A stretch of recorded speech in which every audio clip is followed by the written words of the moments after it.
Hey guys, Stream. Uh, your hologram boy with a guest here, Claire Strife, another VTuber that you should totally check out. So, I got this idea when I was actually on their stream. They were playing Mass Effect 3 on Insanity, correct? Like the whole shebang. yes, the entire trilogy on Insanity. So, I thought, you know what? I think this is a person that I can actually have a really good debate with on this, and this is just it's just like let's just talk about guns on Mass Effect 3. Now, we do have to preface this that this is completely on our bias, and you are free to like have your own opinion on this. This is just what we have going on. But we also have a set of rules going on, and that is for the weapons is firepower, capacity, the weight, the accuracy, the utility, the versatility, and last but definitely not least, the availability of the weapons. And starting off strong, we're going to start with the M8 Avenger. Where are we feeling with this? M8 Avenger. Right. Yeah, So, we're starting off with the classic M8 Avenger, basically the icon of the series, the M4 of the Mass Effect universe. pretty It's much. fucking everywhere. Everybody's got one, and a lot of That's people are not a lie. complaining about Everybody, it. in any cutscene that I've seen anybody in, they always have the M8 Avenger. So, when I do these sort of things, when it comes to the criteria, I go, okay, do I give it like anywhere between an S to an F? Hmm. Obviously, given it's available everywhere, it's an automatic S in availability because you just physically can't get rid of the damn thing. So you would put it for availability. It's N7 Elite for you. Yeah, just in terms of availability, but that's just because you've always got it. Hmm. You know, That is basic. It is our basically your best friend. I don't think I'd go best friend honestly because I'll say this aside from using it for applying disruption ammo or cryo. I don't use the Avenger. I think it's overweight for what you use it for, and it's not accurate. It's a bullet hose, and it's like a fully automatic BB gun for me. I can honestly agree with that, but I would say for the firepower, it is sort of lacking due to the fact that it doesn't have any like staggering, and the only way that you can actually get someone to stagger is if you, like you said, apply the bullet powers to it, like the fire, the disruptor, and even the ammo. But even then, it's super dicey. Yeah. And this is, by the way, we're talking about the guns with. I'd say it's fair to assume that this is the guns without the upgrades, correct? Yeah, I think that's a safe way of putting it. Yeah, without upgrades, that means no magazine attachments, no recoil dampeners, nothing. The gun as it is. I'd say, um, because of the availability that you get it from the start for free and it costs you nothing, um, I'd say it's hovering between human standard and kin salvaged arms. Like it's not completely useless, but you immediately find guns that automatically outmode it as a useful gun. I'd say human standard would actually be very fitting because I mean it's not a good gun by It's any stretch of the imagination, but not. it's a standard gun for a reason. Mm-hmm. You know, it's usable. I'd imagine it's probably cheap to produce in the universe. It has some function, but there is so many other guns I would take over that thing in a Yeah, heartbeat. and I'm a little bit annoyed by the fact that like in Mass Effect 3, not everybody can equip everything. Hi, Win. Nice to meet you. I'm here to share a massively big Yugi brain I have. Oh yeah, that's right. By But taking about my A2 this kill. oh my god. Oh my god, that's a lot of pasta. Probably good pasta though.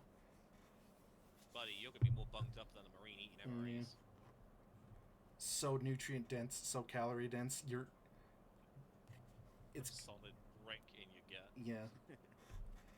the next gun that we're going to talk about is the Vindicator. Now, here's the thing. I have some really hot takes about it. The Vindicator is hot trash. And Interesting. because it is a massive downgrade from Mass Effect 2 because it lost the staggering punch that it did. It is basically the M8 it's basically the M8 Avenger but in burst mode. It doesn't do really good. It doesn't really do good with the ammo powers because of the fact that you need more shots to actually apply the effect on a person, like maybe 4 to 5, and this only does 3-round burst. But it does have like one advantage over the M8 Avenger. It's more stable. It can shoot more accurately. Okay, so I'm gonna say I feel like your opinion is a little bit biased. Yes, it is biased against this gun because I tried kind of going against the rules a little bit because we're going. This is what it's like in ME3. I'm not thinking about ME2 because ME2, this thing would automatically be in Turing grade. Vindicator ME2 Vindicator absolutely trashes anybody within your line of sight. Yeah. I feel your judgment on saying it's burst fire Avenger is very accurate, but at the same token, I like that because I love guns that have a good bit of accuracy to it. There's no point in firing a shitload of ammo down range if you're not going to hit your target. Yeah, it's just that's what I love about it. It's just like if you lack the discipline to hit your shots with an automatic weapon, there's always that option.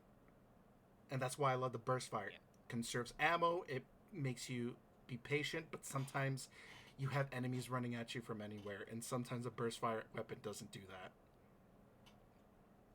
I would, for my opinion, honestly lump the Vindicator in the same breath as the M8 Avenger. It's very similar in terms of what its function is. It's very available.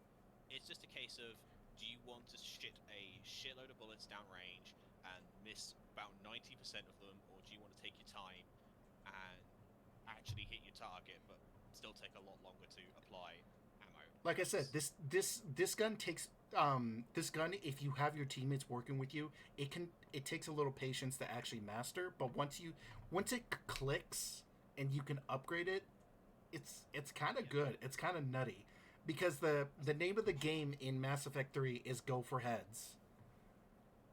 Yes. Because if you shoot somebody in the head in this game, it is devastating. Headshots and use the right ammo at the right time. Mm-hmm. Now, I'd honestly say Vindicator is very much the same as the Avenger. M8 Avenger, but more accurate and slightly more powerful at the cost of a little bit more weight. Yeah. Now we're here with an interesting one with our first non-collectible one, which you have to buy, the Collector Assault Rifle. I forget how expensive that rifle is because I have not purchased it. It's one of those ones where it's just like it's 20,000. I think it's like 20,000 credits. Here, I think I have it on the list. 20,000 too much in my opinion. Yeah, hold on.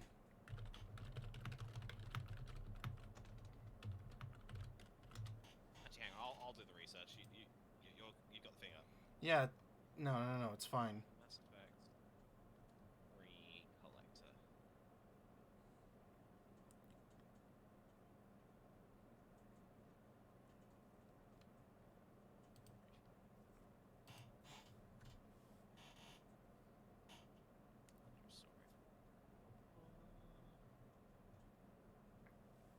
Position.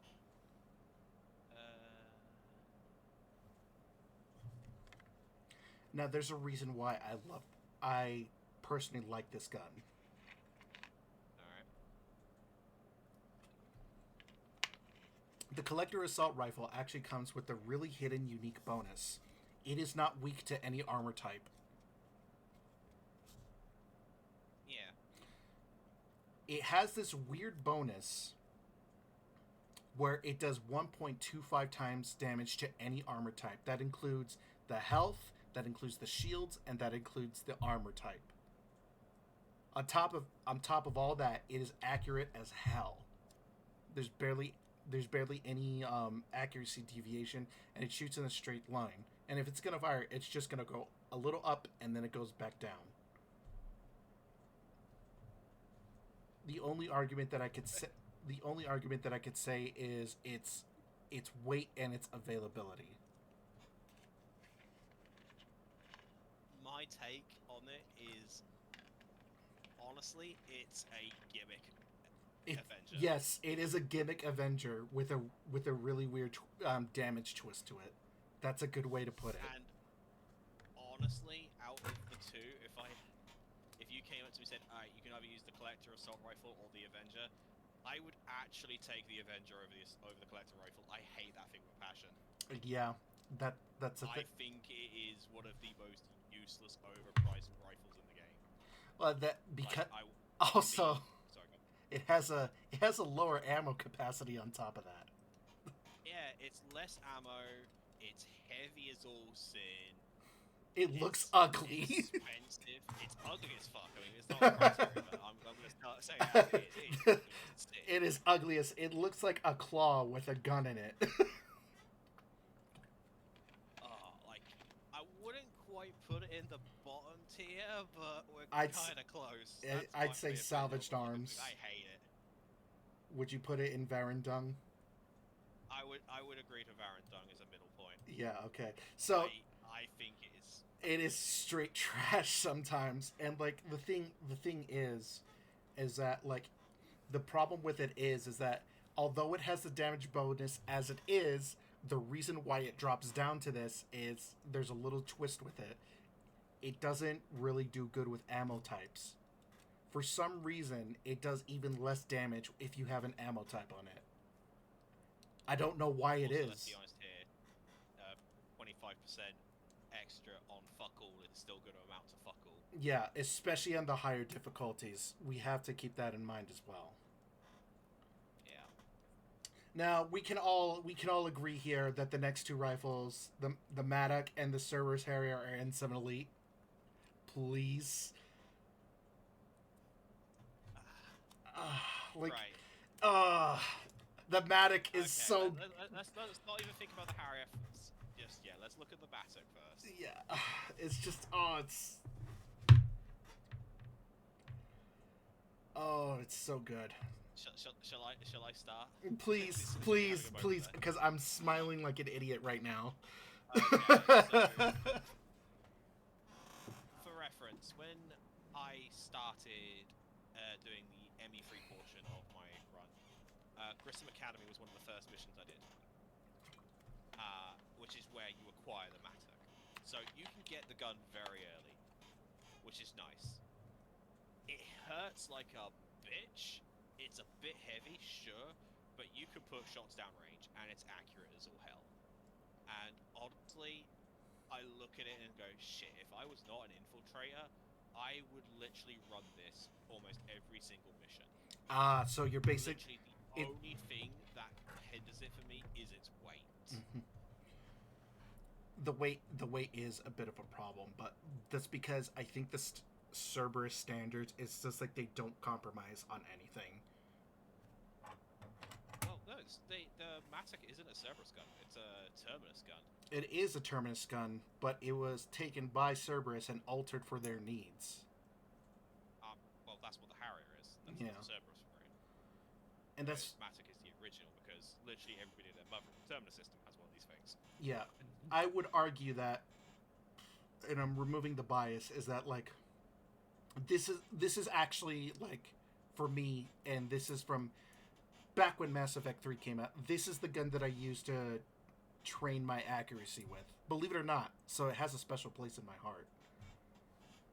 Because like the back then, before all the game was patched as all can be, the Matic was a bit of a beefier gun than it was, but I loved it because it forced me to actually take good shots.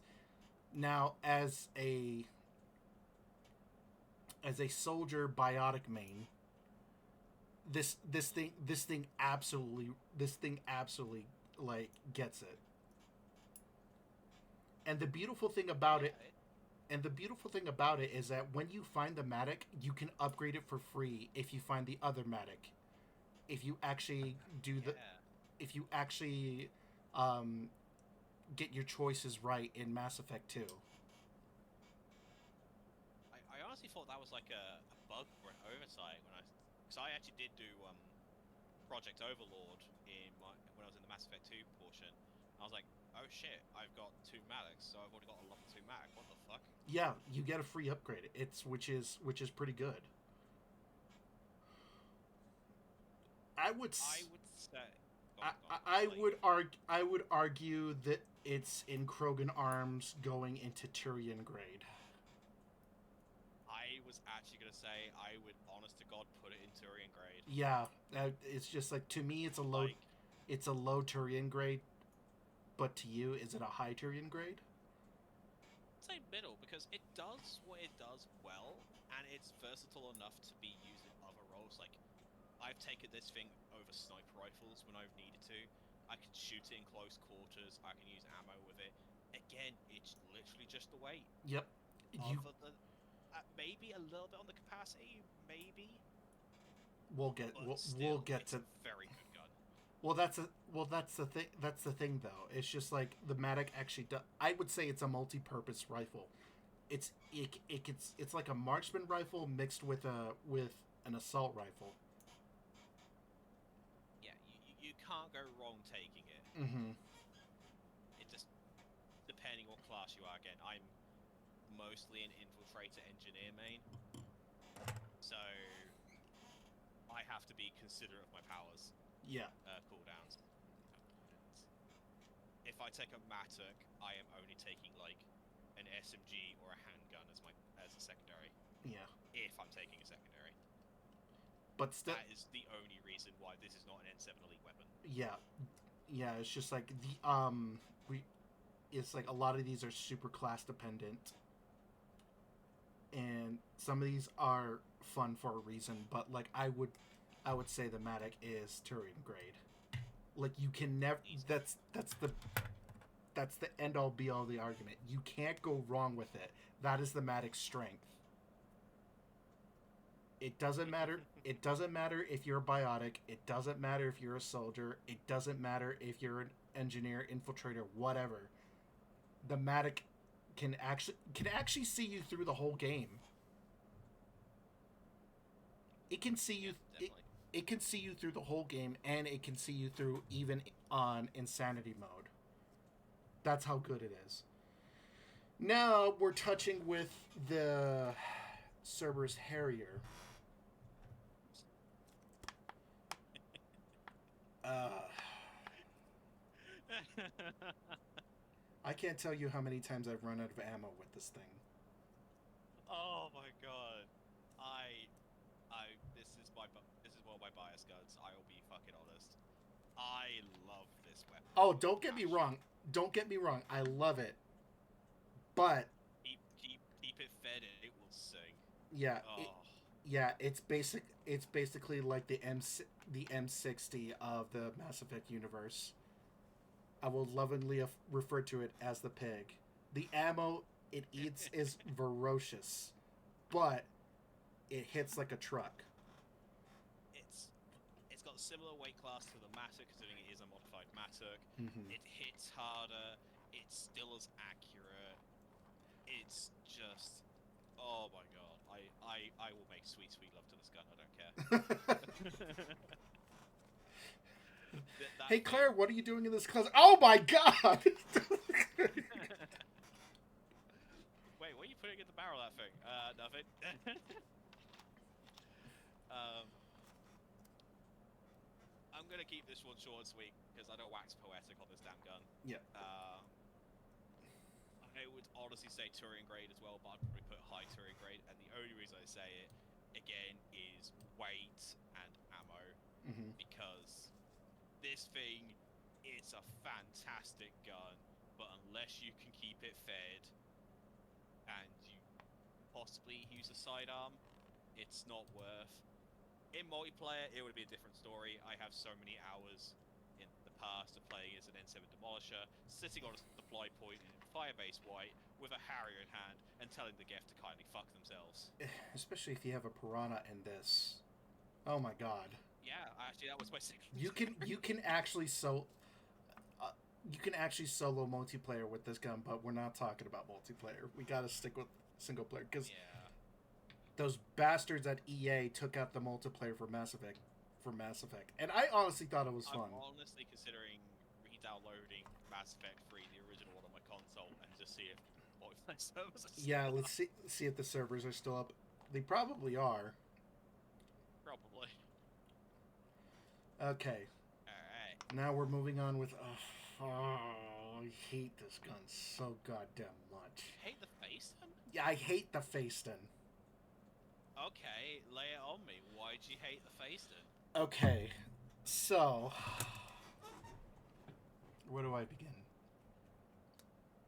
At the start, preferably. It's accurate, right? It's really accurate. Like, going full automatic is not a really bad choice. Like, when you think accuracy in Phaeston, you think, oh yeah, I'm gonna hit something with this. But the problem is that it's a mix of the weight and it's the mix of the damage that bothers me so damn much.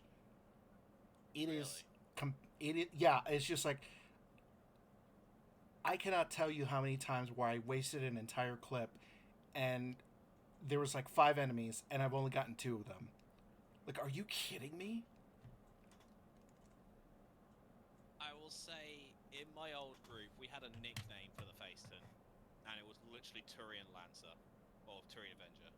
The Turian Avenger. Like- That's a good way to put it. It's... like, without even thinking about it, my gut would be like, okay, where's the Avenger at?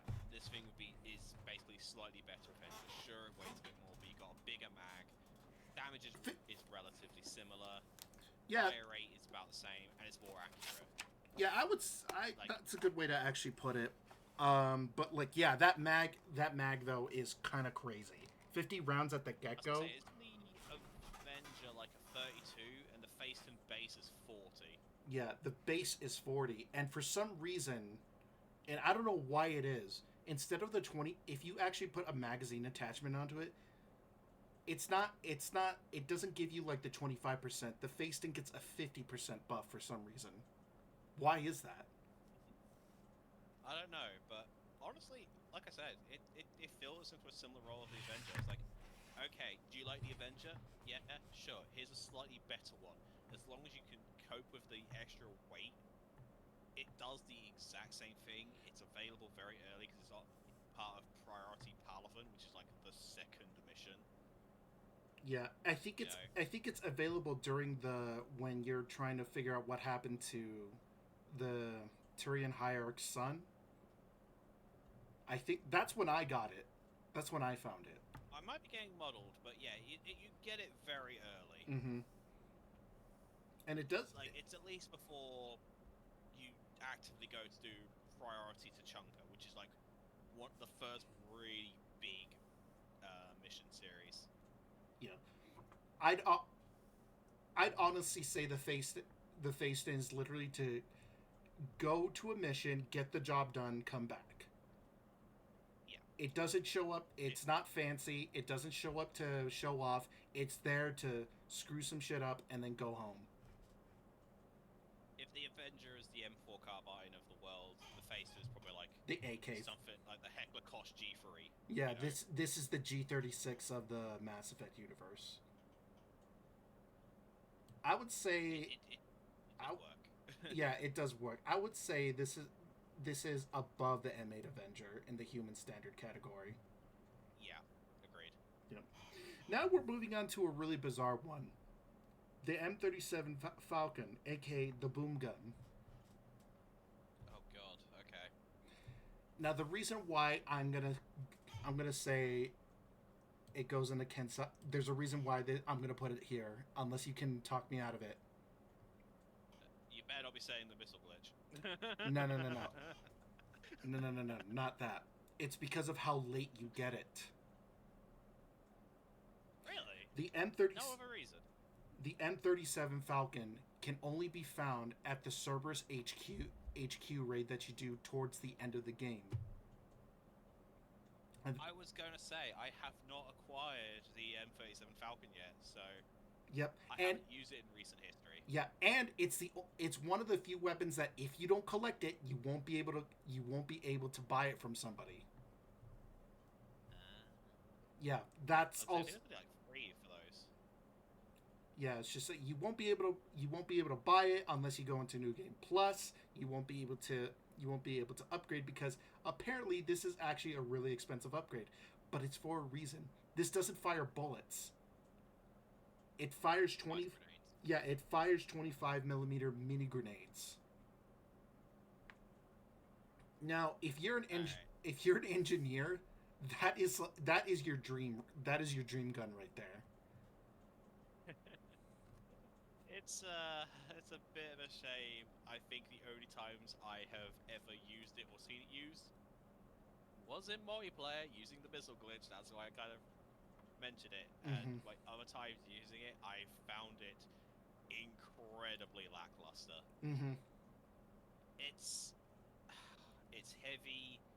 There's not many shots. You only get... It does stagger. Yeah, it does stagger upon contact. Like, if anybody gets hit by this thing, it's not going to move for quite a while. Because it's not just regular stagger. It's the one where it causes them to, like, take 3 steps back. Yeah. But that's if you can also hit your shots. Yeah. Honestly, I would agree in Salvaged Arms. It has utility purposes. But I'm sorry, I feel like a grenade rifle should hit harder than that. It's incredibly underwhelming for me. Yeah. This is like if it was stronger and it had more ammo reserves, this would be up to the human standard. But we're talking about as you find the gun as it is. I'm sorry, but like it can't go above Salvaged Arm. It is like basically almost towards Verendung, but it's here because it has a niche. Yeah. But you'd have to find yourself in a situation where you would be going up against an Atlas, which is the only reason why this gun is useful. I don't know why you'd find yourself in a room with 3 Atlas. You'd have to be extra kind of dumb in order to end up in that situation. It's good, like, jump crowd control as well, like Cerberus troops, Geth troops, husks, that kind of shit. And it does really well with ammo powers. But yeah, it's just it can't go higher than Ken Salvage. I'm sorry if there's anybody who's actually out there who's just like, I'm an M37 Falcon main. Yeah, well, you're like, how many times have you been stabbed by a phantom or those screaming twisted Asari things? How many times? Banshees with their goddamn magnet hands. For some reason, they can actually negate that weapon because it's considered an object, not a bullet. So this is automatically useless to you. All right. What's this 2-pronged bullshitter that I see next? Oh, the N7 Valkyrie.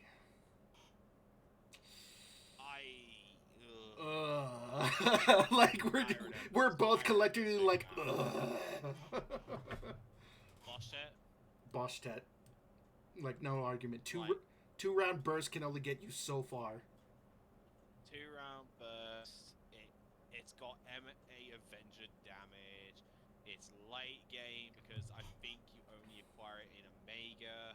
On Omega, and it costs like 100,000 credits to get it. By the way, I was gonna say it's an N7 grade gun, so it's expensive as all sin. Just ew. Why do you exist? Why do you exist when the Avenger exists? Why do you exist when the Face exists? Scrub that N off your name. You don't deserve it. Yeah. You were. It's literally I a don't gimmick. Want to talk about that gun anymore. Yeah, it's a gimmick gun. Now we're here with the big daddy of them all, the N7 Typhoon. Oh. N7 Elite. I'm thinking instead of 7 Elite. I would not go that high. I would go above the Matic in Turian grade, but after the Harrier. Really? And there is, okay. So here's my thing with the Typhoon. Okay, it is one heavy mother trucker. Like, holy shit, this thing is a beast and a half. Capacity-wise, it's king. That's an S there. No fucking contest. Hits relatively hard. Not the most accurate, but the thing is, unless you are playing a soldier or a class that generally does not give a singular shit about powers, there is absolutely no point in running this thing because you are not using them ever. On top of that, there was that point that I brought up that you can't give that gun to squad mates. Yes. That's the only. That's one of the things that's only holding it back from the N7 Elite category. It is the only reason I did not purchase it in my playthrough, because as an infiltrator, I can't use that gun. Mm-hmm. I need my tac cloak and my energy drain. There is no reason for me to use that. I was literally going to buy that to give it to Gareth, so that you came into my chat like, oh, yeah, companions can't use it. It's like, well, shit, I guess I'm saving myself like 125,000 credits, because Jesus H. Christ, this thing you need a small loan to buy it. Yeah. It's 150,000 in the higher difficulties for some reason. Yeah, it's a good gun, but it has so many flaws that stop it being N7. Like, I mean, it has to be almost perfect for it to be N7 Elite. Mm-hmm. The only way to actually make it perfect is if you have the ultralight materials, and on top of that, if you have the recoil dampeners on that. Recoil dampeners, ultralight material, and AP ammo. Mm-hmm. Do those three things, and you're looking at one hell of a gun that will make any soldier cream their pants. But as we said, this is no upgrades, no nothing. Mm-hmm. Bare bones. I could not honestly say it's better. I don't even think it's better than the Harrier. Honestly, the Harrier is just way more useful for so many of at half the weight, I might add. At half the weight, it does the exact same thing. Granted, ammo problems compared to not, but yeah. 100 rounds is nothing to laugh at. If you find yourself at the business end of this thing, you are doomed. Yeah, again, I'm not trying to say it's a bad gun. No, it's a great gun. It's an amazing gun.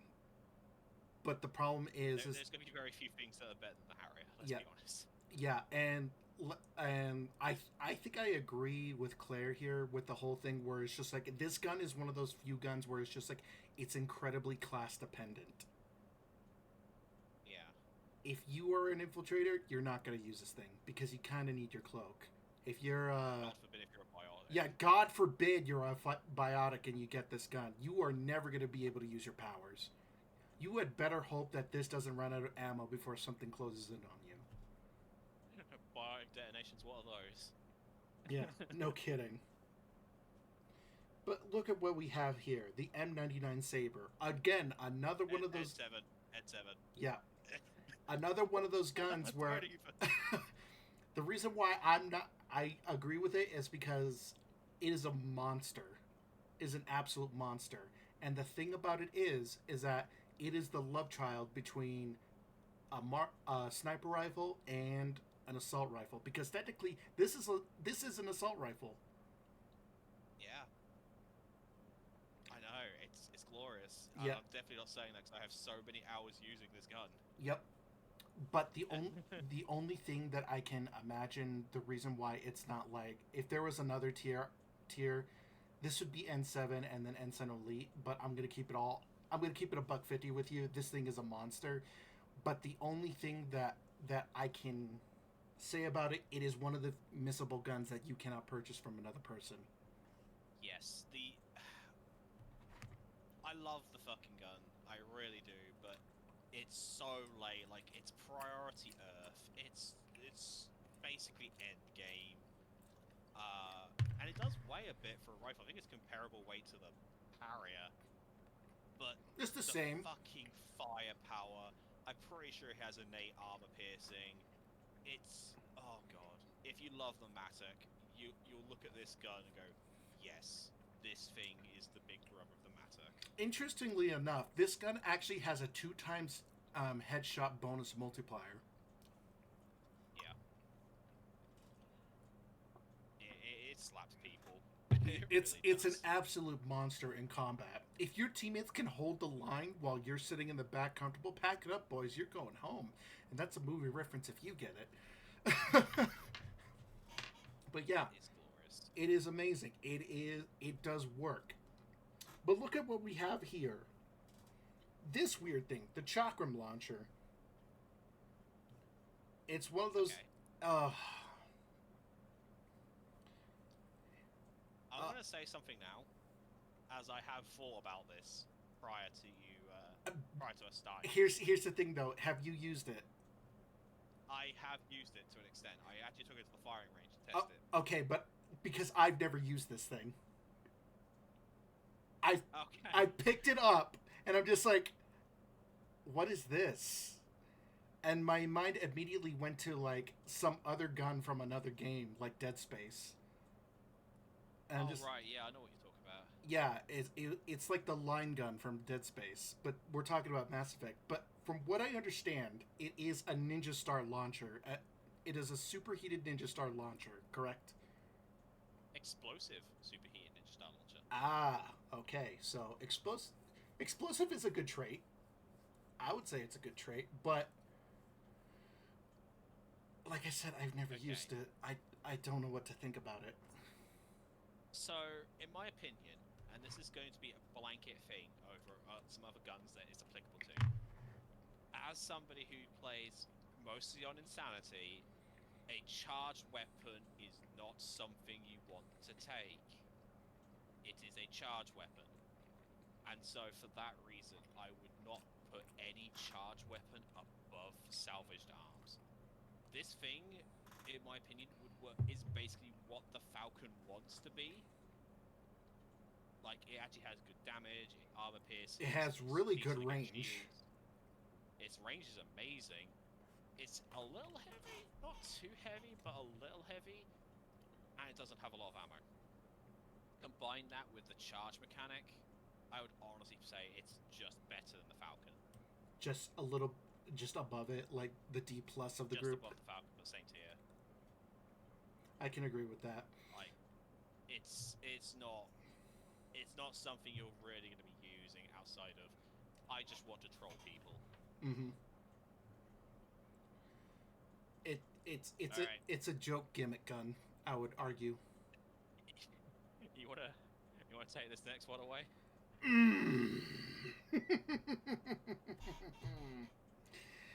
The M7 Lancer, aka the classic Avenger from Mass Effect 1. It's Krogan Arms. I'm sorry. I'm surprised you're doing it that low, if I'm being completely honest with you. Because here is the problem with it. While it does do a little bit more damage than it does a lot more damage than the M8 Avenger. Like it's comparable to the Phaeston, right? But the problem is that I usually find myself using the ammo and running out way more often than I should. This can be mediated with mods, but the problem is that without the mods, and that you're shooting somebody with it, if you let it go on a cooldown, you are absolutely cooked. So, I haven't used the Avenger very often. Oh, Lancer, sorry. Beg your pardon.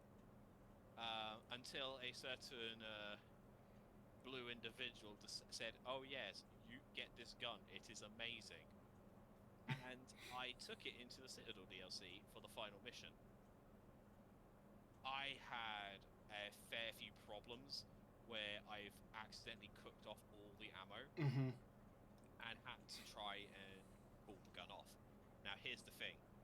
With a lot of the guns, you can reload cancel, or the animation is very short.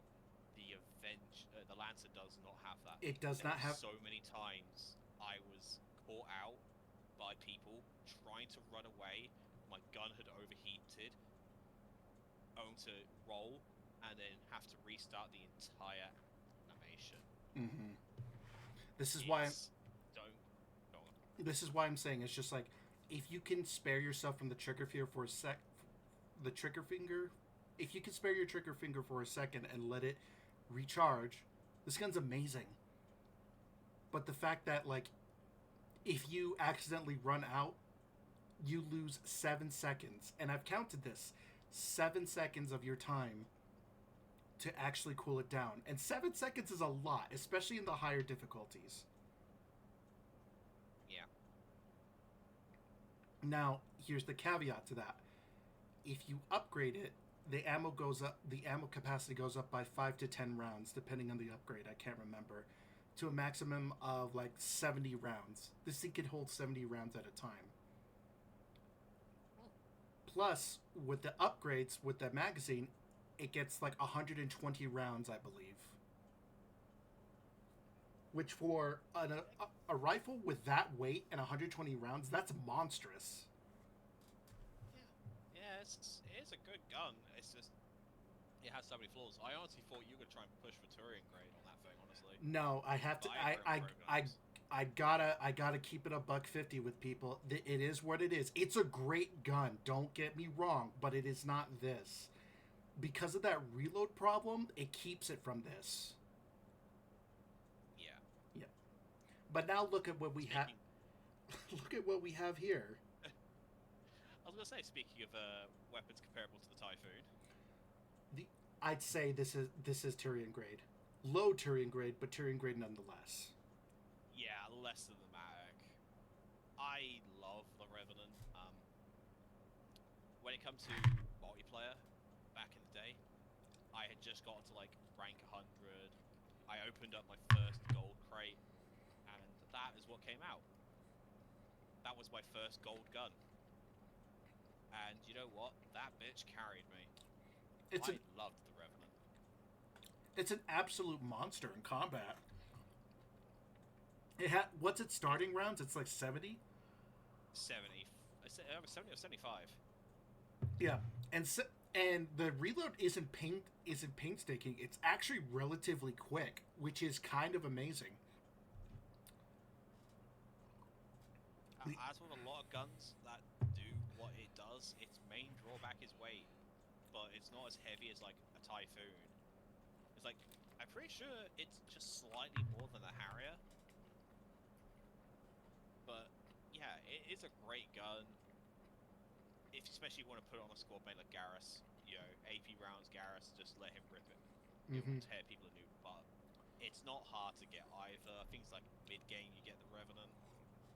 I believe you find this at the Assault at the Citadel by Cerberus.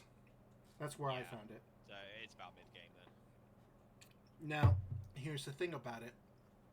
The only thing that doesn't keep it from going above the Harrier is its accuracy, unfortunately. Oh yeah, it is a bit of a spray and pray. It is a bit of a spray and pray, but if somebody is in that cone of fire, they're not gonna... It's gonna hit them, and if it hits them, they're gonna be stuck for a little bit. They're gonna be becoming a bit more religious as they're getting a bit more holy. Mm-hmm. Also, I think Elsa has like, correct me if I'm wrong, but I'm pretty sure it has a little bit of innate armor pierce or overpen, and yes, a small bit of stagger. Yes, it does. It has like 120% armor pierce as like a bonus stat underneath this, because it's technically considered a machine gun. But yeah, fucking awesome gun. Yeah, you can't go wrong. You can't go wrong with the Revenant. And now we're this thing. No. No. You don't like the gas rifle? 100 rounds is meaning. Oh no. I strongly disagree. Oh no. Because here. No.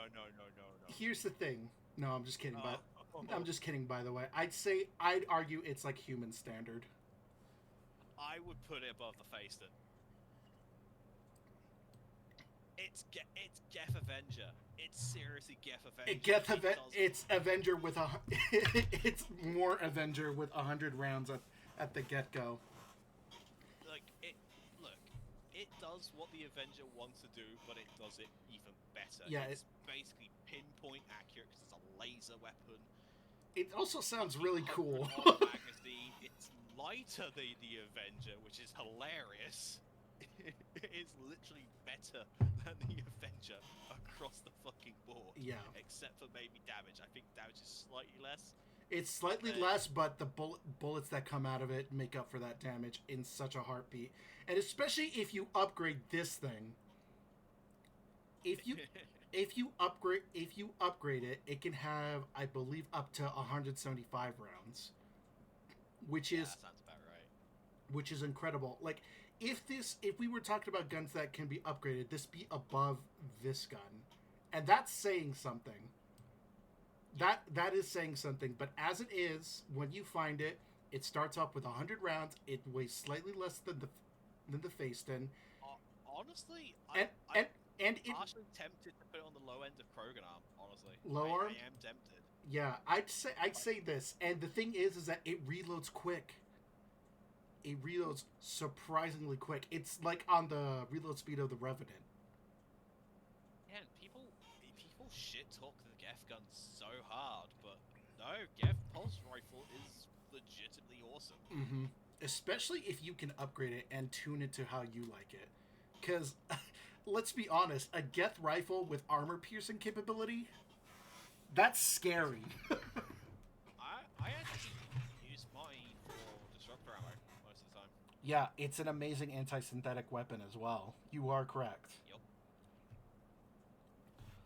And now, oh boy, Argus. The Argus. I'd put this here. Where is it? Sorry, I'm waiting for the stream to catch up. You know what? I'm not even going to contest it. I may use it over collector rifle, but that's a big maybe. That's a big maybe. But here's the problem with it that I believe that everybody tends to forget is that once you fire it, there is a cooldown with it. Oh, right, okay. You have to wait for the gun to settle. It's like ba-ba-ba, 2 seconds. Ba-ba-ba, 2 seconds. Ba-ba-ba, 2 seconds.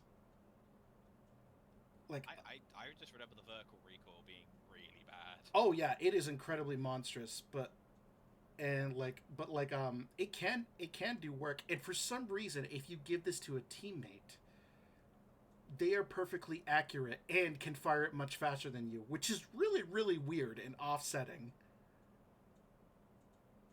Yeah. I don't know why.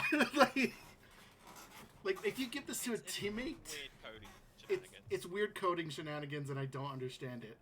But like the thing is that like if you give this to a teammate, yeah, this would be like up here, right?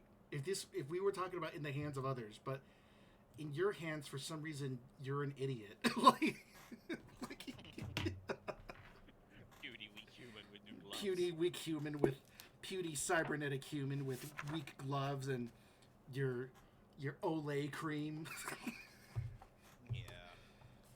Just nah. No. Yeah. It's cool in theory. It wants to be heavier in Vindicator, but it's not viable. Now, here's the thing though. From what I understand, there's actually a beautiful modder who made this an actual viable gun that's even better than the Vindicator. Let's put this here because it is slightly better than Vindicator. Because here's the thing. It's with the mod that for this thing, it fires as fast as the Vindicator without the recoil, and it hits harder. But as it is, no. Sorry, man. I can't do it. I just can't. What about you? No, I would agree. It's Varandung. I personally try and avoid it.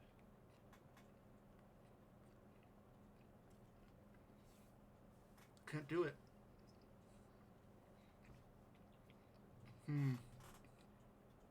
This gun. Particle rifle, huh? The particle rifle. This goes above this because of the weird effect that you get. Whoa. Mm-hmm. Whoa. I know. I Um, know. Because here's the thing. You can get this super early. An infinite ammo gun at the start of the game, that's kind of nutty, right? yeah, 'cause I think it's the Eden DLC. Yep. Ah, Up- okay. Upon recruiting Javik, you actually get this gun for free. Now, I'm going to dispute this. That's fine. That's what we're here for. I would not put it above the fucking Geth Pulse. No shot. But would it belong in Krogan arms? No. No? Really? Salvage. Salvaged? Oh my god, no way. Seriously, I would take the Chakram launcher over salvage, over the particle. You would take the Here's the grenade thing. launcher over this? I wouldn't take the grenade launcher, no. I would take the Chakram over it. Okay. Now, the reason for it is, again, the overheat animation takes fucking ages, like the Lancer. Sure, it has like 100 rounds, but it's 100 rounds of jack shit. It is so heavy. I'm pretty sure its weight is equivalent to the Typhoon, or at least the Saber. And the damage is so fucking minimal for that weight. Well, here's the thing though. It has a unique function of ramping up the damage the longer you fire it. Yeah. But also, here's another kicker. As you're playing Insanity, you don't want to be having your head out of cover for extended periods of time. That's actually a really good point, which is kind of a bummer too, because if you can blind fire with this accurately, this could actually do work. Now, Is it the I the would only reason? I would argue that's actually Varendung because, once again, this is another one of those guns that the teammates cannot use. Isn't? I'm pretty sure I put it on all my teammates when I did. Oh god, Solarian base, Mm-hmm. Sakesh. Because obviously Javik uses it by default, and I was like, fuck it, Garrus, here you go. Let's all use the laser beams. Let's cross the streams. And he was using it. I've never seen him successfully use it. I'm sorry, but no video, no proof. I mean, I'm pretty sure that VOD's gone at this point. Yeah, That was over 2 weeks ago. Yeah, that's fair. I mean, at some point, if I go back and I'll like do the simulation or something, maybe I'll give Garrus a Parker rifle just to experiment. Yeah. For curiosity, but for right now, no, I'd agree. Yeah. I want to like it, I do, but just as like, it is, it's just technically it's ancient technology, so yeah, true. it didn't work against the Reapers. Why would it work now? Now here we are with a really weird rifle that I've never used. The Adas synthetic rifle. Well, lucky for you, I have used it. So, Is it complete trash? no, actually. Oh, it's viable? It's a... Look, when it comes to what it does a small amount of AoE, and it absolutely tears shields and synthetics a new one. Like the name implies. It does not give a singular fuck. Health, it does okay against. I think it even does a little bit of stagger. However, if it's got a barrier on armor, no chance. Absolutely none. So, for that, I would actually say better than maybe the Vindicator in human standard. Oh, so is this one of those guns where it's just like it has a weird niche and it fills that role very, very well? Like, the niche it fills is so good. Mm-hmm. It is so good at that role. It is one of the best things for it. But outside of it, it's not viable. Yeah, it's not viable. So it's just like this. I had a feeling that it's like if it's used against like a Geth or a synthetic enemy, yeah, that thing stands no chance. Yeah, you go into like the simulation after the Citadel DLC and choose Geth and take that in. You're gonna be laughing your ass off the entire time. It it melts them so bad. But But nah, I couldn't say it's like better. I couldn't even say it's better than Phaeston. yeah, Like it's oh boy, another gimmick gun. yep. Basically, rocket gun. Do you hate thing with face? Does face not like you? Forget face. Shoot face off with missile launcher gun. I don't even think it's that good. It's not even that good. Yeah, I'd honestly put it in No, Baron it's Dung. not really not. Like it's actually worse than the Falcon because holy shit, the recoil. Like, don't get me wrong, the fact you can go fully automatic with this fucking thing is hilarious. But it's just no. I don't know what's with this game and explosive weapons, but it seems to hate them. Like they are just not well explosive enough. I was hoping, hey, I'm firing a fucking like 40mm rocket at something's face at high velocity. Yeah. I would like to leave at least a golf ball sized hole in their head. That's what it advertises, but instead it just pushes them. No. It's ugh. Yeah. Where you put it is perfect. I would seriously take a Parker rifle over that fucking thing. Yeah. And it's not And I even. hate that It's gun. not 3 rounds with 10 capacity rounds in your reserve. Yeah. No thanks. And it's full auto. Mm-hmm. 3 rounds full auto, man. It's like, no, why would you do that? Yeah. Why Why? would you actually do that? As I saw someone use this in multiplayer, and they complained that the gun sucked. I was like, what were you? Oh, that's what you were using. Yeah, that's hot cheeks. Don't use that gun. Yeah, it's bad. Mhm. It's really bad. We're gonna find that. Alright, We're gonna find that one striker assault rifle main out here. Just like, hey, like no. someone joins the chat here and is talking shit about the striker. Okay, listen here, you little whippersnappers. Yeah, I Of know. course they're gonna be a boomer. Now we're dipping into the territory of the shotguns. What do you think of this assault rifle list? I'd say the assault rifle list is pretty bang on. I mean, like, be funny, a lot of the assault rifles are generally quite good, or at least mediocre. Yep. This category is going to be a bit more diverse, I think. Mm-hmm. And I have very strong opinions on some of these shotguns. Yeah. The first one is the katana shotgun. Basic starter shotgun. Yep. Pretty sure that's Mars you acquire the katana. Yeah, the Actually, moment no, that's the second mission. Paladin's third. yeah. I would take it over Phaeston, honestly. Yeah, the katana does work. Let's be real. It's a shotgun. I mean, come on. Yeah. It hits relatively hard in close quarters engagements. It has it has the tightest pellet spread, amazingly enough. Yeah, you can't go wrong using it. It's just not great. Yeah. The other shotguns have like weird twists to them, which is why this goes into the human standard. It's not good, but it's also not bad, but it does get the job done. Yeah, it's fun, but there's better toys. There are better toys. Now the scimitar. I'd honestly say it's pretty much like the same here, right here in this category. I was gonna say, in terms of availability, it's Grissom Academy. It's actually Paladin. Oh. Because you get it okay. inside the base if you're actually looking around for stuff before you Okay, visit the general. I got it modeled then. Okay.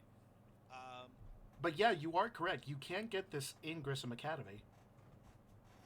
I thought I got it in Grissom because I found it on like some chairs right at the beginning. Yeah, you can find it in Paladin. You can find it in Grissom. You can. Wait, no, I'm thinking the Eviscerator. I'm thinking. Oh, okay.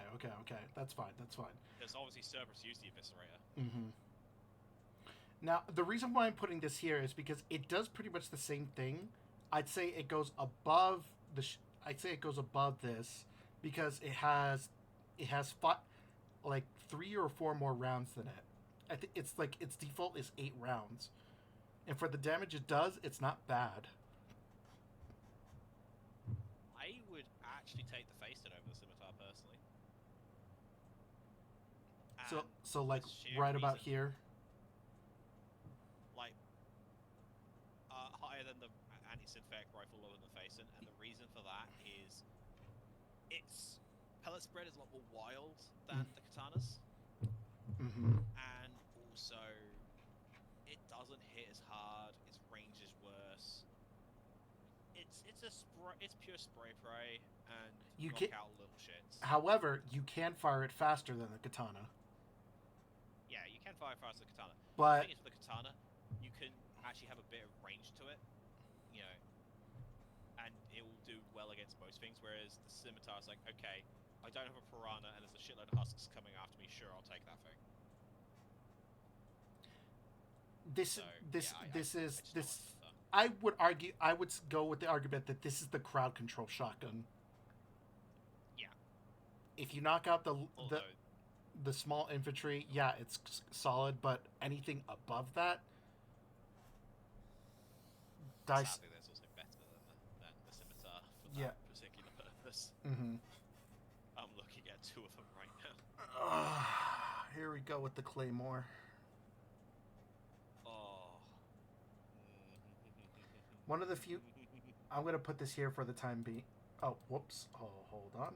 I'm gonna put this here for the time being, so that way I don't have to click up because I almost just click an advertisement. But the claymore, it's a really high damage, like frighteningly high damage. But it's one of those things where it's just like you had better hope that the one and only shot it has can kill the stupid thing that's in front of you. Like if this had like I mean, if this had like 2, maybe 3 shots, this actually would be viable. I would argue it actually is viable. Now, don't get me wrong, that the ammo capacity is a huge drawback. It's also heavy as all sin. It's a shotgun made for Krogan. Yep, it is a Krogan shotgun. Technically, you're not even supposed to be However- wielding it. However, when that one shell is good enough to send a phantom immediately to the Shadow Realm at point blank range, yeah, that's a Krogan arms at least for me, Chief. The Krogan arms. Like, outside of pure elites, this thing will instantly eviscerate something. Especially if it has a barrel and it has something to increase its capacity. Because I believe that this thing can hold 3 rounds. It is possible. I'm not sure on that one. I personally take choke and armor piercing. Let me see if I'm correct. Give me a second. Okay. Yeah.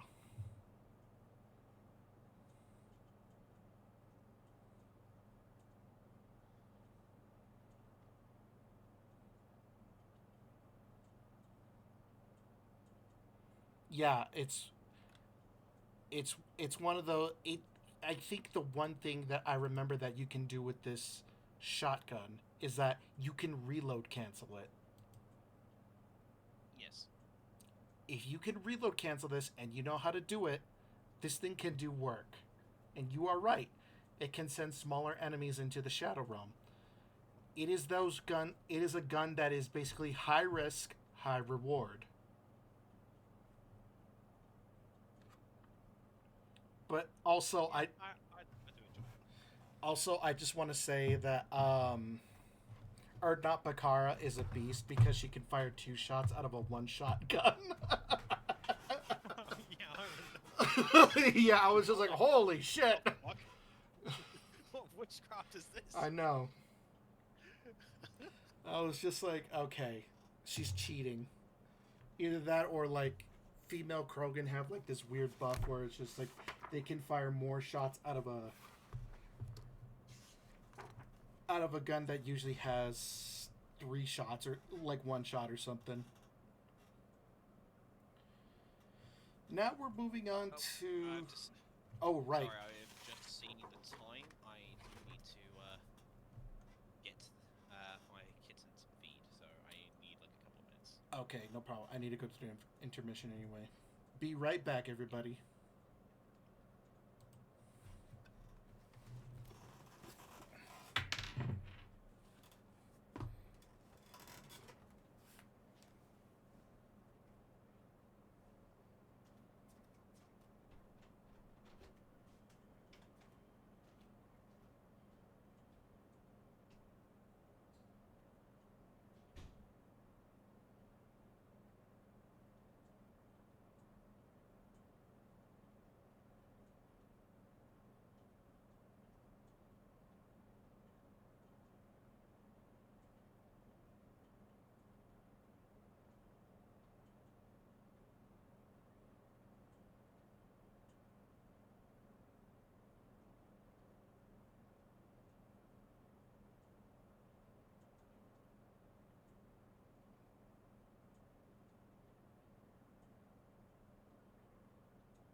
Okay, back.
Welcome back. Good. I've had a bathroom break. I'm ready to continue. Sorry, I was checking out the local news.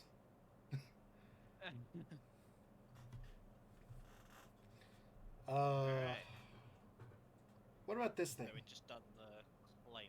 Yeah, we just the Eviscerator. Ooh. 3 rounds. Hmm. 3 rounds is the capacity that you get, and you only have 15 in reserve. It's not a bad gun. But it's not a good gun either. But for some reason, It's better than Katana. yeah, it's just like for some reason it packs more punch, and it's accurate as all hell for some reason.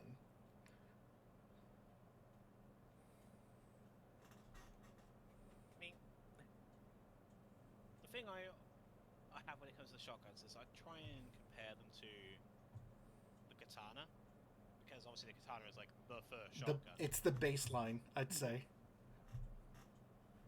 So it's like, okay, what does this gun do different than the Katana? Mhm. Well, aside from being 3 shots rather than 5, Yeah. 6, it does basically the exact same thing but better, and also I think its weight is very similar. Yep. So I'd say it's above the Katana, yeah. better Katana, honestly. Yep. I wouldn't say it's Krogan by any stretch of the imagination, but it's still good. The N7 Yeah, Crusader. it's one of those guns where it's like, this is just a flat upgrade sort Yeah. of thing. Yeah, it's basically, if like we were talking about, I mean, I was thinking about this, like if we're talking about like Mass Effect 2 gun upgrades, this would be the upgrade to that, because I think you get that by default. But yeah, you are right. I think it is actually the upgrade. I think the Eviscerator is the upgrade of the Katana. Yeah, Or is it the Scimitar? it's the Katana, then the Scimitar, then the Eviscerator. Oh wait, no, I remember. The Eviscerator in ME2 was actually a DLC weapon. Yes, but it technically is an You actually upgrade. got it with I think it was the Zaid DLC. Gave you access to both the Matic and the Eviscerator. Then the Kasumi ones gave you the Locust. Yes, you are correct.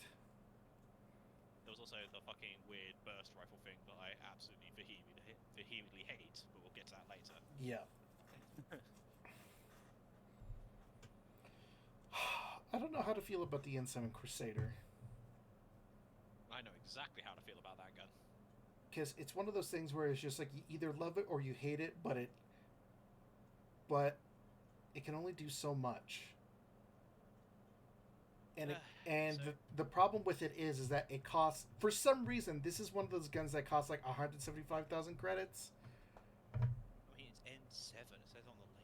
Yeah, that doesn't mean it's N7 quality though.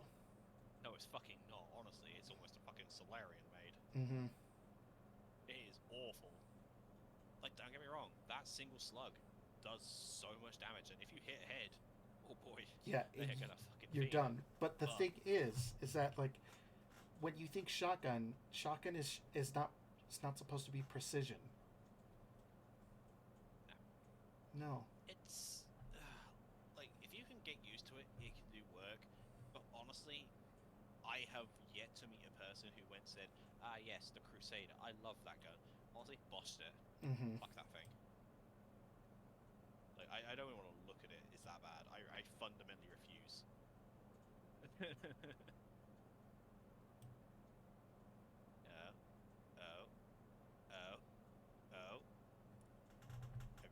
Agreed. There is no contest. The Piranha is the Piranha is the most superior shotgun in the game. It's got a lot of ammo. It does the job. It does the job really, really well. But the thing is that it's it's the fastest shotgun in the game.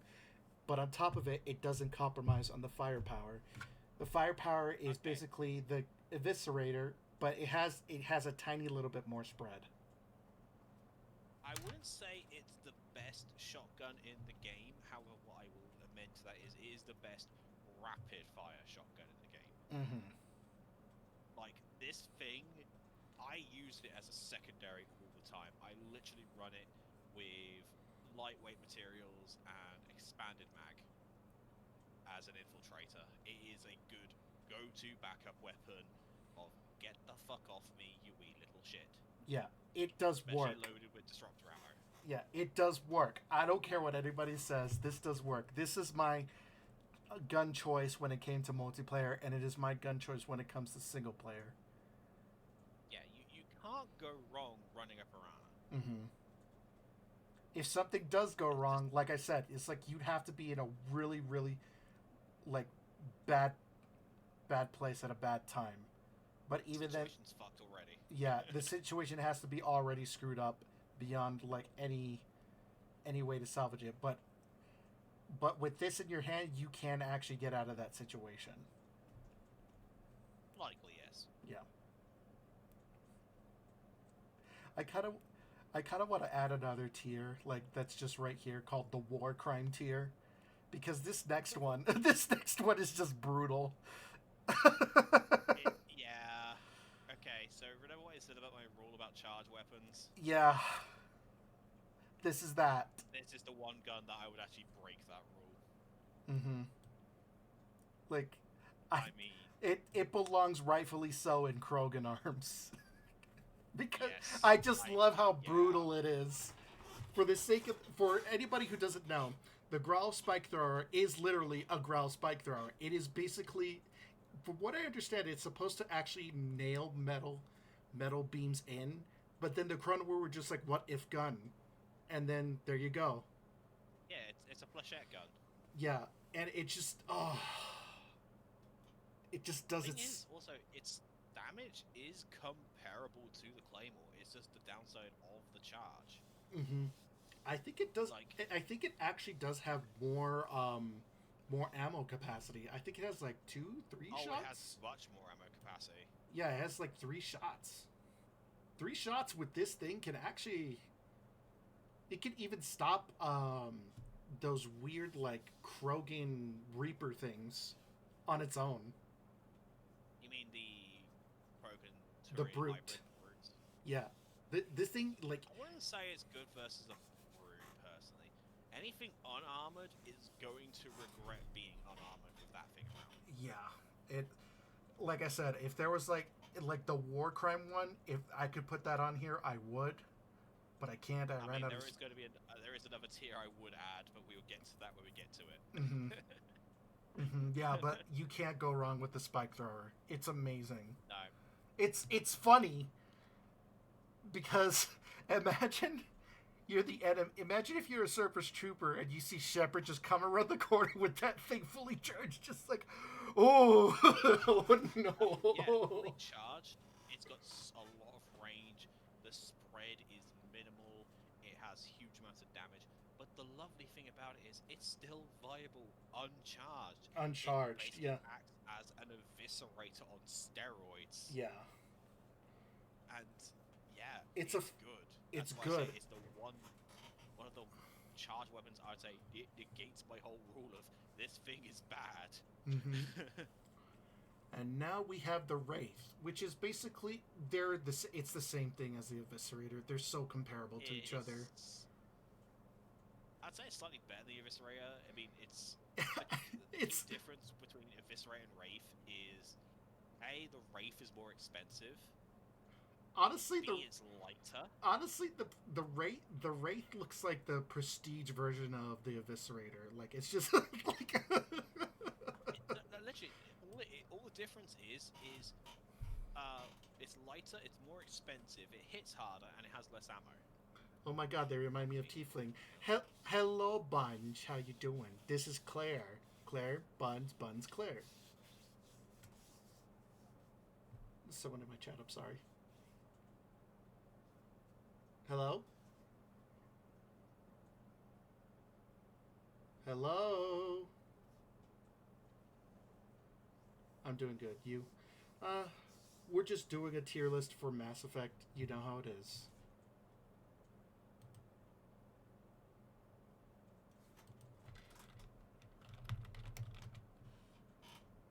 Sorry. I'm here. Okay. I was just like, are you... No, it's somebody talking to me IRL. It's fine. Okay, gotcha. For a second. It's okay. Also, sweet honey buns. Yeah. Oh, oh no, I'm okay. This is my Halloween form. I'm actually using a Kitsu. Give me a second. I will change form. You could read it? What we Oh no. Sorry about that. Yes, you. Yeah. Oh, my bad. I was just like, are you okay? Yeah. But yeah, I'd say that the Wraith Okay. is just above the Eviscerator, but only because it performs much better. Just like yep. The Rieger carbine. It's not even a carbine. It's a shotgun. It's not even a shotgun. Yeah, It's hilarious, is what it is. yeah. Have you extensively used the Riga carbine? Maybe at least twice, but I can't remember using it other than those 2 times. It I am the fourth, yes. She is the flu. Hi. Okay, so for reference, the Riga carbine, it acts. I'm large. I'm large and in charge. Yes. um, it acts like a flamethrower in essence. However, it's not fire. It's It's electricity. electricity. Yeah. It's an EMP gun. Mm-hmm. So, like the ADAS anti-synthetic rifle, anything with shields. Oh, I'm a fox, thank you. Borple? Um, like the ADAS anti-synthetic rifle, it absolutely shreds synthetics and shields. But again, However, here's the funny thing. It is so fucking good at applying ammo. It's not even funny. And also, it does a great job at ignoring armor. yeah, for some This thing yeah, is for hilariously broken. yeah, for some reason, if you can make the Rieger carbine have more ammo, it can. Oh, let me tell I you. would put it below the Claymore personally, because you need to set it up in a very particular way. But if you do it, it's a great gun. Mm-hmm. It's an amazing gun. Shout out to our homie Rieger, because he knows how to make a gun. Yeah, he was the guy from the Tally mission on Mass Effect 2. Mm-hmm. Fucking God bless that glorious bastard. Mm-hmm. Takes a gun. Gets shot. Now I'm pissed. Like, who's that? Oh, that's Rieger. If you shoot him, he gets really angry. Now we have Alright. now we have the AT-12 Raider, the civilian shotgun. I 2 shots. That's all you get. So, after you told me about it on stream the other day, Mm. I actively took it to the. Also, you've got a care package over currently. Yeah. I could have some sippies. I took it into the firing range, and the biggest thing I noticed straight off the bat is, hey, this is a double-barrel shotgun. Holy fuck, recoil! Mm-hmm. Like, the whole point of a double-barrel shotgun is you want to empty those 2 barrels in rapid succession if you don't kill it in the first one. How are you going to do that when the recoil literally smacks you in the face with a gun barrel? Because it's technically a sawed-off shotgun. I don't care if I'm literally if it's a sawed-off shotgun, unless I am literally putting that down the throat of a banshee. I am not hitting that second shot in rapid succession to the first. Yeah, you're not going to hit anything with this. This is I would say this is Boschtet levels of useful. I would say it's Solarian. It is utterly garbage. Well, that's why it has its own tier, because we have the Disciple shotgun, and that's going in there. I mean, yeah, the Disciple is going to go. Yeah. Yep. Definitely be lower than the. Now, we're not even going to talk about the Disciple. Do it. I dare you. Thanks, Bonds. Now, here's a weird one. The Geth Plasma Shotgun. Okay. I have a very strong opinion on this one, so I'll let you take the lead. So, here's the gimmick with it. It's a charged shotgun, correct? Correct me if I'm wrong. It can be charged. It can be charged. It fires 3 slugs, and those slugs have a slight homing device to them, correct? Slight, and the only purpose of charging it is to tighten the spread. And to deal more damage. I don't think it does more damage. It does. It's just, but it's so minuscule you don't really notice it. Fair enough. I can't put it above Kin's salvaged arm, and it's looking like it's looking like Hyde Varen dung. Oh my god, we are disagreeing hard. The thing is that like I don't use this shotgun outside of Mass Effect 2. Oh. Because here's the thing. Go on. The Mass Effect 2 Geth Plasma shotgun is king. It can see you through insanity mode. But they nerfed it so hard to the ground that it's disappointing. Okay, so I feel like I need to give a little bit of context before I give my opinion on this thing, okay? Bear in mind, when I started playing Mass Effect, the first Mass Effect I ever played was free, okay? I had never played 1 or 2 before then, alright? Mm-hmm. For me, there is only one shotgun I would use over a Geth Plasma, and that is the Piranha. Hell, I would actively take the Geth Plasma over a Harrier. This gun is fucking brutal. Maybe if because you can. I'm sorry, but blend. I'm sorry, but like it's just like I've tried using it, and I'm just like it's just not the same. Like if we were talking about Mass Effect 2 shotgun, it'd be like up there at the top with the boys. But like as it is now, like maybe it's because I haven't fine tuned it yet. Maybe that's the reason. I think you're kind of getting a little bit biased with rose-tinted glasses. Mm-hmm. Because this is how I want you to look at it, alright? So, the thing with it is it's fairly lightweight for a shotgun. That is fair. It's roughly the same weight as the Eviscerator, I believe. I think it weighs just a tiny little bit, but yes, fair. It's in the same ballpark. Mm-hmm. I believe it's a 3 magazine with I think about 30 reserve. Mm-hmm. So it has quite a lot of shots. And it has the weird benefit of like it doubles its ammo capacity if you upgrade it. Yeah. It hits very hard.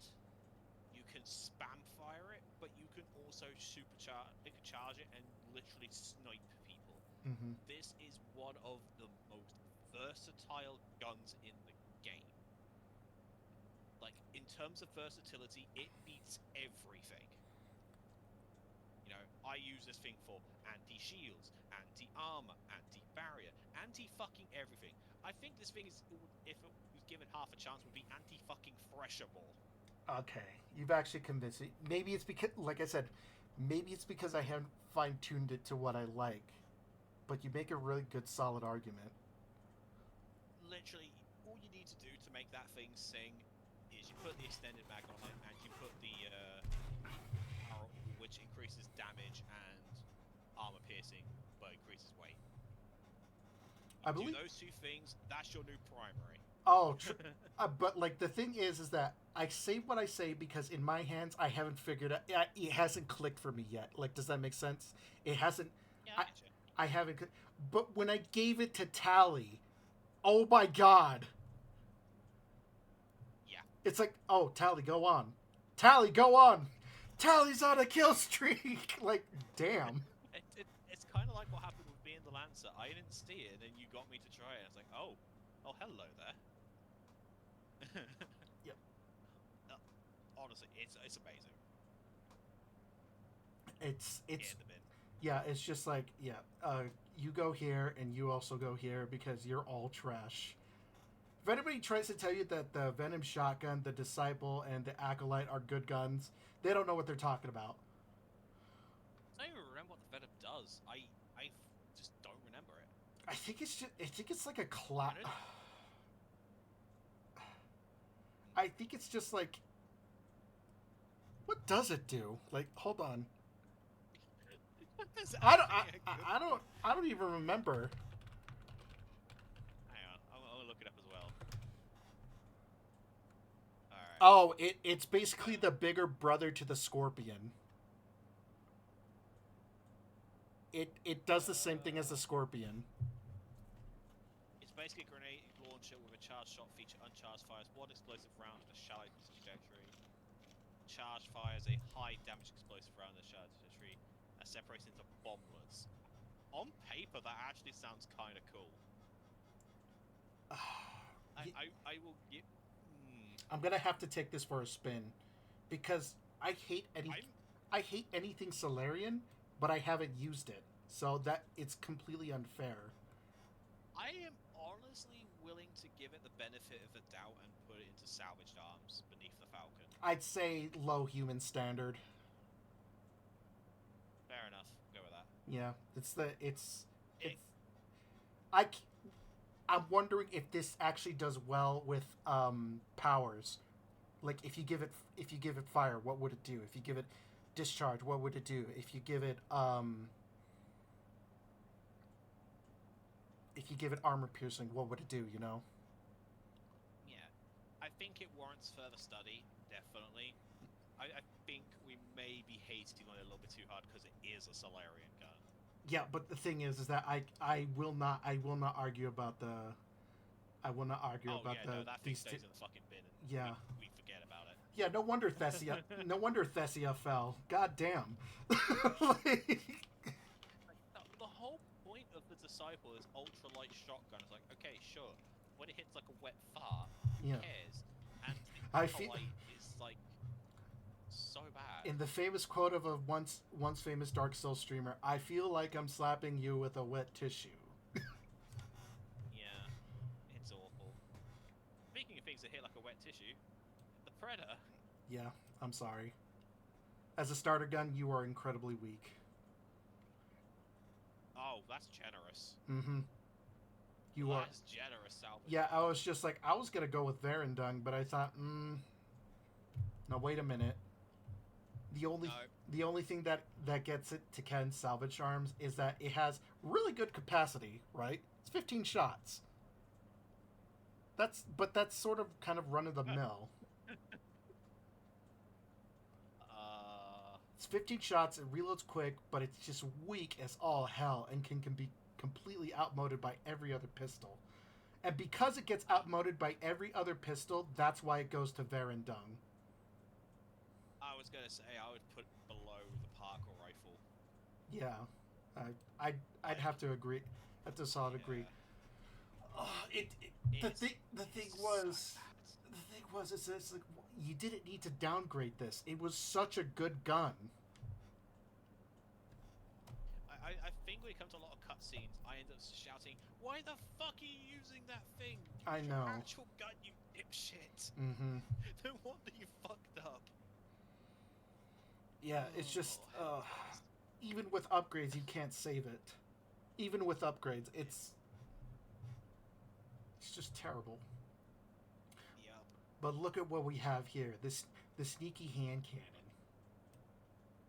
Oh, one of my new favorite handguns. I like this thing a lot. It's Krogan arms. That's Krogan arms sneaky, low. in my opinion. I'd actually say high Krogan arms, low Turian grade. Yeah, I would say low Turian, personally. Because Like, okay, go on. look, it's a handgun, right? Yeah. But it puts every other handgun to shame because of how awesome it is. Because it is rapid fire, it has a generous clip for what it does. It's basically a better Carnifex in all sense of the word. It's just so good. It is the gun that made the Paladin irrelevant. Mm-hmm. It puts the It Paladin to seriously shame. is. And the fact that Rex and Garrus comment on the handgun like, "Ooh, that thing is buttery smooth." Like, you gotta.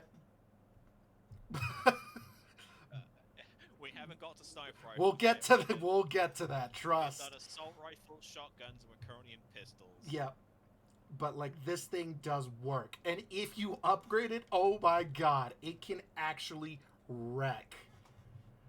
I believe when I was doing the mission that got thing, I even commented, "Holy shit, the headshot multiplier on this thing." Oh yeah, Because I was energy draining a target, firing one shot to break the shield after I energy drained, and then if I lined up a headshot on the mercs, it was just instant death. pop, pop, pop, pop, pop, heads for days. It is fucking gross. There is a couple of downsides I have noticed with the gun though. It's not good at range. That's like literally one of. Its range is bad. You can easily lose a lot of ammo quickly because it can spray and pray hard. Mhm. Also, weirdly, it's not as effective against armor as its brother. Yeah, that's the caveat to that. It loses its potency because of what it is. But it still Like, don't get me slaps. wrong. Honestly, I say it puts the Paladin to shame, but at the same token, both the card effects and the Paladin have way better utility versus armor. Mm-hmm. They do. So I wouldn't say the oppress. Was it the oppressor or suppressor? I think it's called the suppressor. Is like it's great anti crash mob or after you broke shields. Yeah. It's But I wouldn't say it's like the be all and end all. It's Yeah. just great. It's just great. But yeah, our day is going so good. We are having fun with this. And Claire almost had a snafu with me with the Geth plasma shotgun. Oh Oh my! I- He was.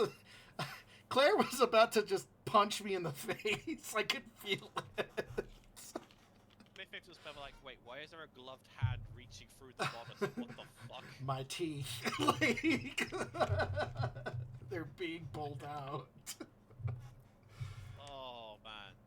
Now, here's one of the things that like I find I despise that shotgun. It hold on, them's fighting words. Oh. Here's the thing with the shotgun.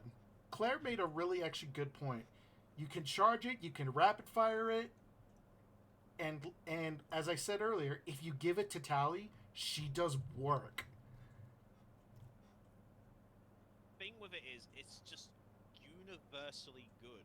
There is no situation where it is a bad gun, Yeah, it's just like, and but that's why it's in the top tier. It's Yeah. because you physically cannot use it wrong. I mean, you got me there. Yeah, and the thing is that like, it's just like somebody is like, well, why don't you just give Tally the Piranha? It's like, well, why don't you just give Tally the plasma shotgun? In either argument, neither option can go wrong.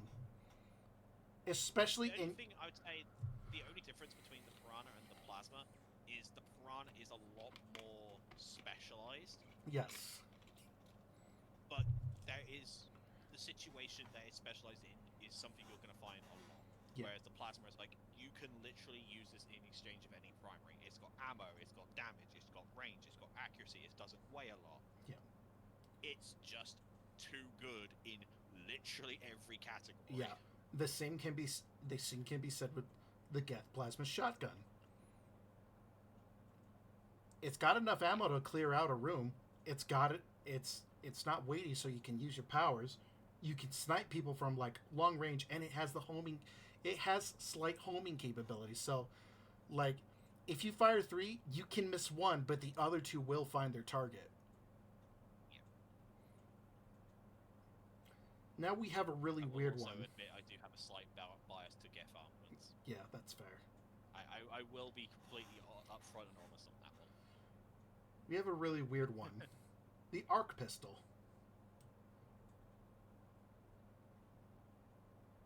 It's it's basically the same as the ADAS. Yep. Honestly. Yeah, pretty much. It's The just only difference is you're trading AoE and capacity for lightweight rapid fire. mm-hmm. It's Other than that, it's a they taser gun. That's what I was like. I don't know what to say about this. I'm just like, no. The only difference I'd say that may have any factor is availability. Like the ADAS, you have to purchase it. I think it's like 10k. Yeah, Tally gives this gun to you for Pistol free. Gives it to you, yeah. Yeah. You can give it. She's just like, Based on here. The gift Dreadnought. Yeah, she's like, here, have this toy. I'm just like, ooh. And when I tried it, What gifts? when I used it, I'm just like, she just literally just gave me a taser. Like, am I that helpless in your eyes? Thanks. I mean, it gets gift. It does Yeah. stupid amount of work. But again, it's one of those guns where it's incredibly situational. Against synthetics, this does amazingly well. Outside of that, maybe against shields, maybe against armor, but not so much as good against health for some reason. No, do not use it versus armor. Yeah, do not. yeah, it's like I said, that gun is what you would buy in a vending machine in Cyberpunk. That's actually a really good point. Yeah. Like outside of its niche, it's not really all that great. Now look at what we have here. A really weird twisted Speaking of not all that great. the Hornet. Wait, that's a submachine gun. Oh, It's not a handgun. it is a handgun actually. What? I thought it was a submachine gun. Nope, it is not a submachine gun. It is a handgun. Fuck on, I need to double check. I need to double check this. No, you're right because I just mixed it up with the Talon. Sorry. Yeah, you're going down. You're going down here for a little bit. Two handguns. Yeah. Get that fucking thing out of here. For now. Get Now, the fuck out of here. now we have the little brother to the Carnifex, the Paladin. You mean big brother? Little brother, because this is the concealment one. Okay.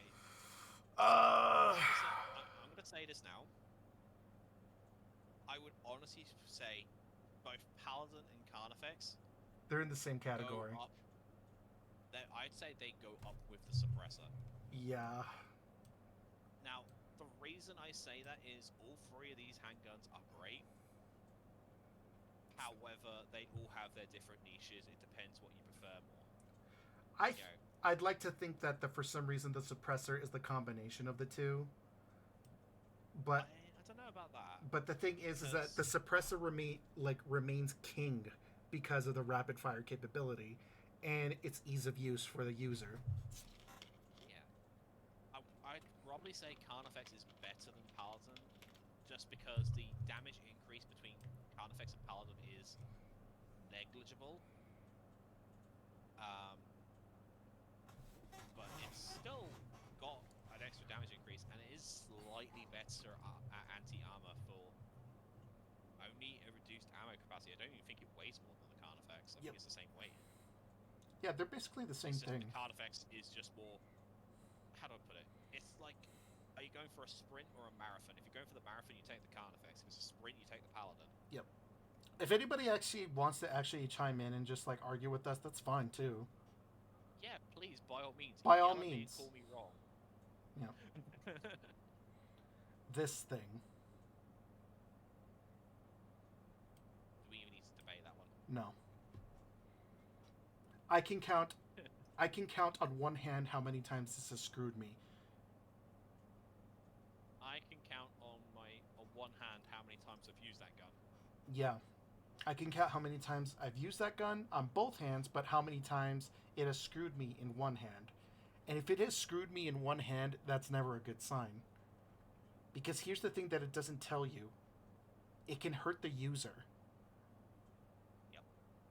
So if you have somebody with the shield coming at you and they get too close and you have this for some whatever reason by accident, it can hurt you and they can kill you so much faster. It's just a flawed weapon. Yeah. I love Mass Effect a lot, but I don't know if I have the weapons that well. I usually have my claymores and sniper. That's respectable. You get too close, you're gonna get a claymore. You're that far away, I'm gonna hit you with the rifle anyway. I mean, you can see how high we put the claymore, so you're doing something right. Yeah, the claymore is an absolute monster. Especially with the fact that it has that reload cancel capability. Yeah. Uh, Oh, no. bottom No. tier. No. I would even say it'd go here as a special guest. No, I would put it. I right at the fucking bottom. Yeah. Yeah, I was, this is... I hide 90% of my time on nights. Let the crew take care of it. See, that's how you play it. Like, I jokes... beg to differ, but okay. Yeah. The N7 pistol. What is it even called? I don't The even Eagle. remember. The Eagle. Yeah, it's a full auto pistol. A full auto pistol, but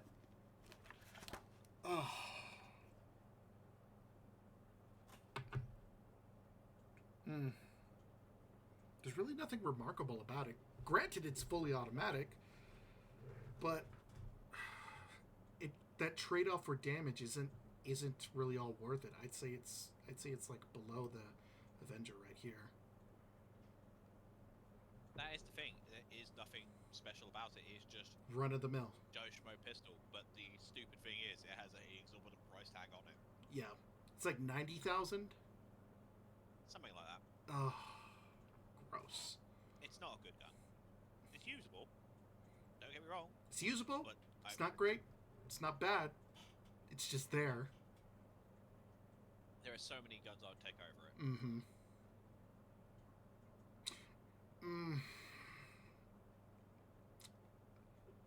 What's that noise for?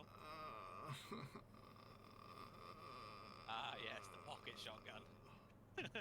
When you want to dual wield shotguns. Mm-hmm. Actually, I'd say low Krogan arms. Yes, I was looking at it. I was waiting to see if you.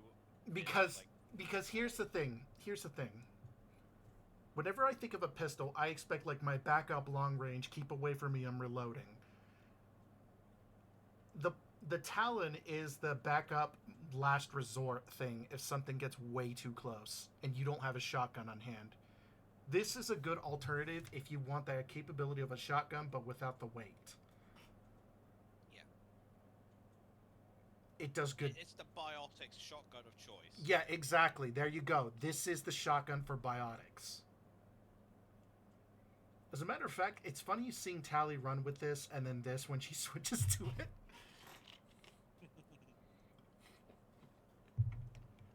I'd like to think when she runs out of like Geth plasma shotgun ammo, she goes full rage nerd mode and pulls out that pistol and runs towards everybody. The only problem I have with Talon, in terms of the single player, is the fact is one of the 3 guns you can miss. Yep, you can miss this gun. If you miss it, that's it. You can't get it back until the next playthrough. It's in the Citadel when Cerberus attack. Yep, there. If you're basically, it's in the security offices. You have to hit a console to open the door to continue. But instead, you should turn the fuck around. Yep. Because it's in another room that opens up at the same time. Yep. But it, like, if it is upgraded, if it is got its barrels on it, this thing is nasty. Especially. The other reason I say is especially in multiplayer mode too. This thing is amazing. The other reason I say it's the Biotic shotgun of choice is because while it is a shotgun, it uses pistol mods, so you can actually put pistol power amp on it. Mm-hmm. And which is hilarious. And it's lightweight as all can be. Yeah. All around, this is a good solid option. If you can't, let me just say this: if you can't hit your shots with any of these, this is a good choice. Or if you just want to have a shotgun but not the weight requirements for it, here you go. That is also a good choice. Yeah. Oh, the king! Oh, how the mighty have fallen. I still use it. It's okay. I would as the top thing of human standard, personally. Yeah, it does work. But for me, it is like the gold standard of standard weapons. Mm-hmm. You know, it is the M9 pistol, or the no, not the M19, not the M9, the M19. You're not wrong. It is the M9 standard pistol. There is no scenario where this gun is a bad option. It's just not a good option. Mm-hmm. The jack of all trades, master of none. But sometimes there are situations where you need something that's super, that's like into the whole, like, I need a long range option. This isn't it. Or something's too close. This isn't it. But if it's the medium profile that you should be looking at this pistol with, if it's at a medium range, this pistol is king. Because I guarantee you, if you miss a shot with this, you probably deserve to use a shotgun. It's pretty easy to use. Yeah, it is pretty easy to use, but like that's the problem with it. It's about precision, and for some reason, it has a higher than normal standard headshot multiplier. I think it's like 1. Not sure why, but Yeah, I think it's like 1.5 times. Like if you doink heads with this, I can agree that this would be in Krogan arms, but I can't aim for shit, so so it goes in the human standard, top human standard for me. I can hit shots, but I would still say, you know, this is just if I need a generic gun that does everything okay and doesn't weigh a lot, Yeah. that's what I'll take. I would have argue- no other ideas. I would argue that this is like the perfect example of this is my last resort. Everything else is out of ammo, and I have this. I wouldn't say last resort, honestly. Like, this is my okay. What else I've got does not work in this role. I have this. I use this. Yes, which is a good way to put it. And now we're hitting basically the end all be all arguments of. It's just like you were over there, I'm over here, but I don't like your face. Go away. We're starting with the sniper rifles. Let's start with the Mantis. You immediately get this right off the bat at Priority Mars. So, am I taking forward point on this as the infiltrator main amongst us? Yes, you are. Because you're the infiltrator, you actually might have the final say so. I use the sniper rifles a lot as well, but with you being the Okay. infiltrator main, you have to make the argument with me. I'll say this now. I know we're not counting previous games, but if this was Mass Effect 2, that would be N7 Elite straight off the rip. Mm-hmm. I can agree with that. As it's not, what I will say, for a sniper rifle, you get straight away. It has incredible damage. Yes, it's a one-shot rechamber. That's not a big deal. You need to duck back into cover anyway. Rapid fire is not what you do with a sniper rifle. It takes patience to master this thing. It's also, for a sniper rifle, one of, if not the lowest weight sniper rifle in the game. There is a reason, even in multiplayer's gold and platinum difficulties at the high levels, you still see the Mantis. Mm-hmm. This is the sniper rifle that you go, I am a power user, I want to use powers. Oh, I will use a sniper rifle. This thing is quite easily turret grade, I would say, where the Matic is. Yeah, Better than the Matic. probably. The thing is Hell, that maybe even better than the Typhoon. Yeah. Fuck. it's a little bit better. The thing is that this also comes with a hidden function where it does pierce through people.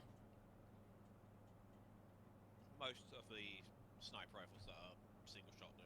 Yeah, all the single shot sniper rifles pierce through cover, and to have that boon this early on in the game, and you can actually run this through the entire game. It's weird. Yeah. It's a good all rounder. It's fantastic. Mm-hmm. It's also You can't go wrong. It is also iconic because of Garrus. Oh yeah. Oh, the Viper. Oh boy. It loses its punch. I do not like this gun. Nope. I'd say bottom of human standard. You know what? I agree with that. Mm-hmm. Like that. Garrus, where That's I know. I miss my scale husband. I miss my wingman. I miss my wingman. My bromy for homie rights. He's too busy off banging Tally. I fucking hate the fact that like he was supposed to be the alien gay option, but they took it away from us. Those But Viper, it's just use a mag. yeah. Just use a mag. It's just like, why use this when we use this? Now we hit the king. I will not have any arguments here. Black Widow fucks.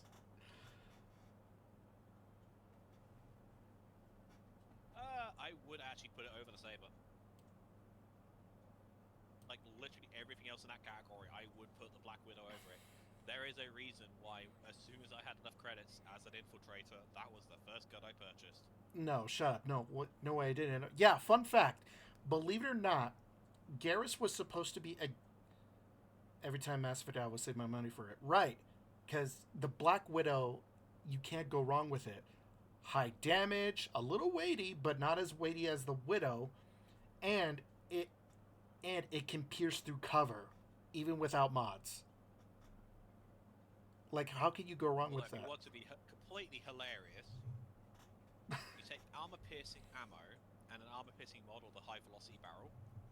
Fun fact, if you hit the lower portion of a Guardian's shield, right by the visor, instead of getting a mail shot where you still hit the shield, if you line up 3 Guardians behind each other and hit that exact point head-on, you will kill all 3 of those Guardians with one single shot. And that is that gun that is yeah, that is an 3 shields and 3 people's heads. yeah, it is an impressive gun. Like, you cannot go wrong with it. But the problem is that the slow rechambering speed for the extra shot could be your downfall if the enemy gets way too close.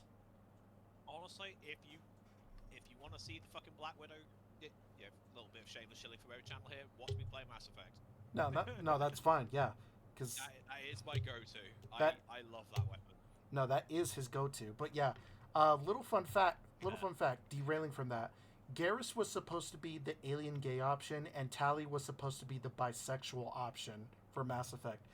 But this was during a time where it wasn't really looked upon, and the studio was afraid to make that option. And I hate that they didn't do it. They didn't do it. I don't know why they didn't make Aiden gay. He gives me so much gay energy. Yeah, why is he bisexual? Upset. I would play Male Shepherd all the time if I could. Yeah. The incisor. Garbage. Oh, wait. We don't want to see it. Yeah. Oh, no. Boss chat in the bin with the Asari crap. Yeah. I don't know. Yeah. This is garbage. I This feels Asari made. The really sad thing is that this is Turian made. I hate the fact that this is Turian made. like when it came to Mass Effect 2, I had like an exorbitant amount of money. I was literally going to every shop and buying everything. I refused to buy the incisor. Yeah, this is a hard miss for me. It's a burst rifle, correct? It is a free burst rifle. Mm-hmm. Good luck hitting all 3 of those shots. You'd have to aim at the leg, then let the recoil do the rest of it. The only way you're going to hit all 3 of those shots if you aim at the leg of a fucking Atlas. Yep. At about 10 foot away. Yep. The N7 Valiant. That's not the... Is that the Valiant? I thought it was the Indra. I don't. Oh, no, yeah, that's the Indra. The Valiant's in the end. Oh yeah, the Valiant's at the. Is this the Indra? It is the Indra. Okay, so again, I know we're not counting multiplayer, but I feel the need to bring this up. There was a strategy back in the day for Platinum and Gold, but mostly Platinum, and that is Geth Hunter Indra. Mm-hmm. I remember that meta. Well, it used to be the Crysis rifle, but that got nerfed. The thing with the Indra is it is a fully automatic sniper rifle. And Geth have the lovely bonus of Hunter mode. Combine that with the bonuses Geth Hunter got for sniper rifles. This thing, it's not going to kill something in a single shot like a Black Widow. It's death by 1,000 cuts. Yeah. Now the thing is, that death by 1,000 cuts is all being chiseled into the same fucking place. Mm-hmm. GH Godbanes, where GH Godbanes, where you at? But yeah. Is it a good sniper rifle by normal standards? No. No. Is it a good weapon? Yes. I'd say top of Krogan arms. Yep, agreed. Yep. No question. Javelin, Oh. it's not as good as the Black Widow, but it does work. It's definitely an N7. I would Yeah. say it's under the platinum shotty. The problem, I'd say it's the under platinum the shot. only problem with it is the reload speed. God, that reload speed is god awful. But that's it. That's where the problems stop. Ammo. Honestly, ammo. Yeah, ammo is also a problem, but it has the ability to actually when you scope in, it does have thermal capability. It can also pierce through cover, and I believe that it also has to wait at 100% charge in order to do damage. But the damage it does is unforgivably monstrous. It's not a charge gun. It Thought has a delay. Oh, it just has a delay. Well, still, it just feels like it's charging. But all that I power, will also say this. all that power behind it is just As the Infiltrator in Insanity, when I did Leviathan DLC, I took the Javelin out for a spin because I was like, you know what? This thing apparently has more damage than the Black Widow. It does. Mm-hmm. When you can either 1 to 2 tap a brute with the Javelin on Insanity. Yup. It is the premium anti-armor fuck you. Oh, There's Raptor. Now, here's the thing. This gun... Okay, hear me out. Hear me out when I say this. If you're using Adrenaline Rush with this gun, but outside of it, I'd say it's Ken Salvaged Arms. Can I make a counterpoint? Sure. The same thing I said about the Viper. Just use a fucking Macedon. Yeah, just use a Matic. It's like a Viper, but it's worse. It's worse. Definitely worse. I don't know how they made this worse, but they did. I mean, let's be honest here. Cerberus is very hit and miss with their projects. You know, sometimes they make gold. Sometimes like they make Talon and the Harrier. Then you have other things like, well, the Raptor and the fucking Hammerhead. Yeah, you can't, it's just like it's a hit or miss. Sometimes it works, sometimes it doesn't. Ooh. Yep. This goes in the same category, but it goes under the Black Widow.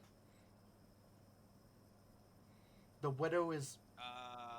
yeah, you know, that's perfectly viable. Actually, I may put Javelin above Widow. Yeah. Honestly. Well, that's why they're here. They're both in the same category. They're both... I would say they're both one shot, but the reason why the Javelin edges out is because the Javelin actually has a built-in scope, thermal scope. This one doesn't. So this has a tiny... Jav actually is, for single projectile, the most damaging loadout gun of the game. Mm-hmm. And has the highest anti-armor in the game. However, it is also one of the heaviest guns in the game. Mm-hmm. Literally, it takes the Widow's extreme and amplifies it.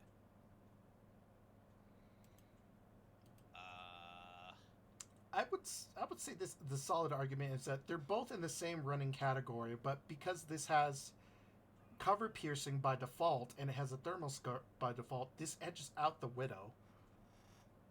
Like I said, it does everything the Widow does, and better, but it also has the same weaknesses the Widow does, and worse. Mm-hmm. Like I said, it's just taking it to the extremes. Yeah, it's just both have the same reload speeds, both have the same drawbacks, but this edges out because of the tiny little bonuses it has. Yeah. I've never even used this. Collector rifle? Collector Sniper. sniper rifle. I have used it once and I hated it immediately. I put it in the same category as a fucking incisor. Yep. It is. Hey, do you like parkour rifles? Yeah. Now imagine everything bad about the parkour rifle, amplify it, and take out all the good. Here you go, collect a sniper rifle. Yep. Fuck off. There's no. Finally, fuck yourself. Yep. The Crusade. Oh, how the mighty have fallen. Yeah. Oh, it's still a good gun. It's still a good gun. It's been nerfed, but I would say low Krogan arms. I'll just put low Turian. Yeah. Below the Paladin. I would take it over anything in Krogan arms currently. It's been nerfed, but it's still solid. Still so solid. It's anti-armor, it's explosive, it does decent amount against shields. It just weighs a fucking ton and has a slow fire rate. Mm-hmm. But it's still so solid. You can't go wrong with it. Oh, it's good. What it excels at, it excels. Mm-hmm. The drawbacks, yeah, it has some drawbacks, but that can easily be taken care of. But look at what we have here: another Warcrun gun, the Krishak harpoon gun. So there's a fun fact with the Kishok harpoon gun. I'm gonna put it. Oh, okay. I was gonna put it right here until we decide where it goes. Oh, okay. So I like the harpoon gun, even though it is a charge weapon. Mm-hmm. Because here's the thing. There is only one type of enemy where this is not a good choice. And that's barriers. I was about to say, is it the Banshee? Because I know that the Banshee can actually deflect this. Yeah. Right, so the thing with the Kishok, yes, it's a charge gun, which lowers its potential immediately. However, the projectile is special. Mm-hmm. It can pin it is enemies. One of the few weapons that causes damage over time. Oh, that's right. It can cause bleed. Yeah, here's the kicker, though. The projectile itself has inherent armor pierce, not cover pen, but armor pierce. And also, the bleed effect works on shields. Yeah. And it's also... the bleed effect works on synthetics, as the actual shrapnel has, like, electromagnetic disruptors or some shit. So, is it a very good gun? No. However, there is very few scenarios where it's a bad one. Yeah. If you can get used to charging the shot and taking your time with it, you can dish out some absurd damage. Although I think I'm gonna say the reason why I like this is because the sound it makes is so menacing. The ticking it does. It's just like, imagine just like, what is that sound? What is it? It's Shepard with the Kishak harpoon gun. I think the thing that makes me laugh the most is the lore reason for this gun's existence is it was made by Batarian slavers who wanted to take people alive. Yeah. I don't know about you, but if I got harpooned from long range, I'd be like, oh, yep, no. I'll be a slave. I don't care. No, I think if you get hit with the harpoon gun, you're just fucking dead. Yeah. If I ever saw that on the receiving end, I'd be like, you know what? It's just like, if you're going to kill me, shoot me in the face at the very least. But please do not shoot me with that gun in the first place. I'll be a slave. I do not care. Like, oh my god. Valiant. Oh. Let's open that can of worms. Basically Raptor Plus. Yeah. Or Viper Plus. It's... I hate it, honestly. Also, its price. It is... That thing costs more or about the same as purchasing a Typhoon and a Harrier. Yeah, it's like basically paying like two of your like two monthly paychecks for a bag of garbage. I would even Like, don't I get would me even wrong. say It, I would even say it goes in a Varendung. I'm sorry. no, don't get me wrong. Like what the gun does, it hits. It has rapid fire capacity. It's not a bad gun. The thing is, what it does do is not the best. Like, you don't want rapid fire sniper rifles, because rapid fire sniper rifles outside the Indra are terrible. You know, by comparison, at that point, it's again the age old argument: why are you taking this thing? Just take a Matic head ass. Mm-hmm. But the amount of money they charge you is absurd. Yeah, Oh, God. I would rather. And now it's my least favorite weapon category. The submachine guns. Yeah, I Now, hate these things with passion. now the thing is that there's only one submachine gun, two actually, that I would consider. I would argue against that. They're okay, you know. They're not great. They're not bad, but they're okay. Uh, If you guys I can can, think of two. yeah, it's just like if you can guess what it is, I'll give you a sub. I think we're going to agree on one immediately. I'm not sure about the second one. Yeah. It's Now, sure shit not going to be the sure though. I'll tell you that for nothing. yeah, that this thing is absolute garbage. Why is this standard issue for everybody?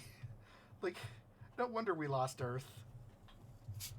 First action SMGs are inherently bad. Mm-hmm. Like, I'm sorry, if it's burst action SMG, it automatically goes in Boschnet, at Mhm. least. The Tempest, Same with the Tempest. Like, Tempest is better than Shuriken, but the Tempest is better, than the Shuriken, but not by a lot, and it's due to the fact that it is so freakishly inaccurate. It's just infuriating to use. yeah. One of the few guns that actually got better than its Mass Effect 3 counterpart. Yep. Mass Effect 2 even, sorry. Actually, is the Tempest burst action in Mass Effect 3? I forget.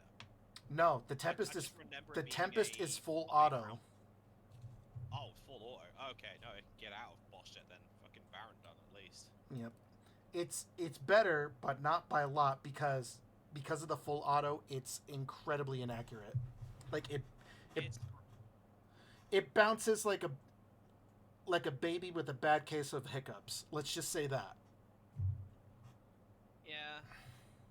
At least it's it does well in very close proximity with applying ammo conditions. You have to be desperate. That is the point of submachine guns. Yeah. This is just a effect gun, but like you have to be desperate, and I mean desperate. If no other option is available to you, this is the gun. On the plus side, it's easy to get. Yep. It's easy to obtain. This Oh, yeah. this is also a really cheap option. This is 5,000 credits, which is like nothing. Yeah. You can get Tempest very early. Mm-hmm. Hornet, no. Better than Shuriken, but that's it. Yep, that's about it. Because it's burst also a SMG. burst SMG. Now this one. Mm.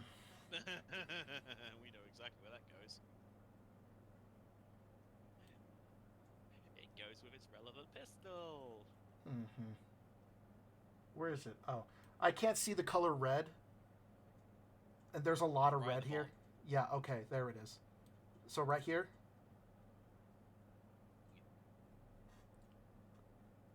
I hate it when I miss, but I hate it when an SMG like this makes me miss. On paper, it sounds really good, but when you put it into practice, it's not really all that great. Yep. Be- It's awful, and it's also another one of those guns that the companions can't use. Yep, because they don't understand the hold and charge thing. Just awful, awful, awful, awful. Never even used this, so I'm gonna put it anything the Solarians and Asari made. I didn't even know this was a thing. Collector SMG? Yeah, the Collector SMG. I didn't even know this was a thing until recently. Okay, so I have actually used that. Is it It's okay? a bit weird. I'm going to have to double check my facts on it because I've used it very little, and that's only because after I collected it, You collected a in the collector past, gun. it was after I collected a SMG that I used a lot more. So the thing that makes the collector SMG unique is it functions like the Lancer. Oh, so It doesn't need ammo. It generates it. so it's a backup Lancer. Yeah, it's a backup Lancer. Okay, I'd say that goes bottom human standard then. Listen, anything that regenerates ammo is a big plus to me. Yeah. Other than that, it's just basically Tempest. Mm-hmm. You know, it's not a great gun. It also has a smaller magazine. It has Tempest has the base mag of 50, whereas Collector only has a base mag of 30. Okay, so I'd say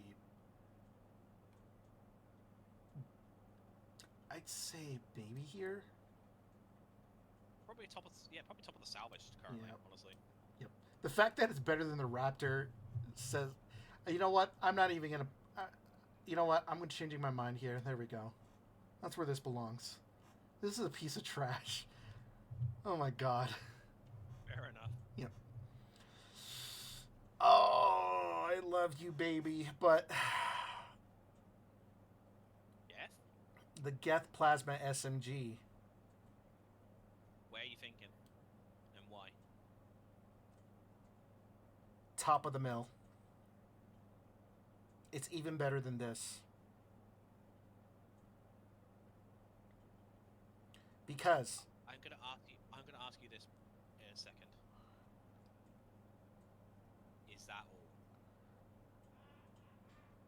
all? well, that's the thing.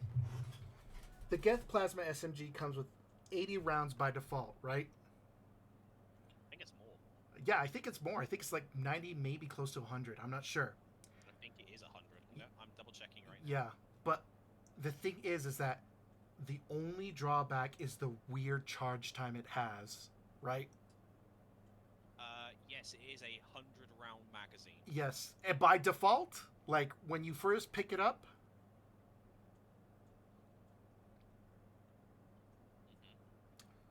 Mm-hmm.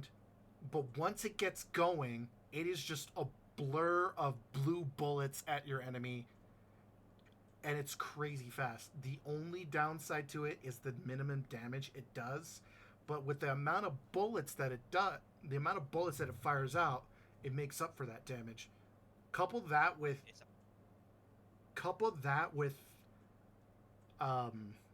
like potential armor piercing or extra mags or the barrels that it can have. I don't know. It's the damage that kind of weighs it down. So, for me, the Geth Plasma SMG, aside from the charge up is not the best, don't get me wrong. But I said what? Again, once it gets going. Player, so, yeah. Once it gets going, it is a fucking hail of death. I would actually put it next to its rifle brother. Really? Next to the Geth Pulse Rifle. It is one of the best status guns in the game, and it is fucking light as anything.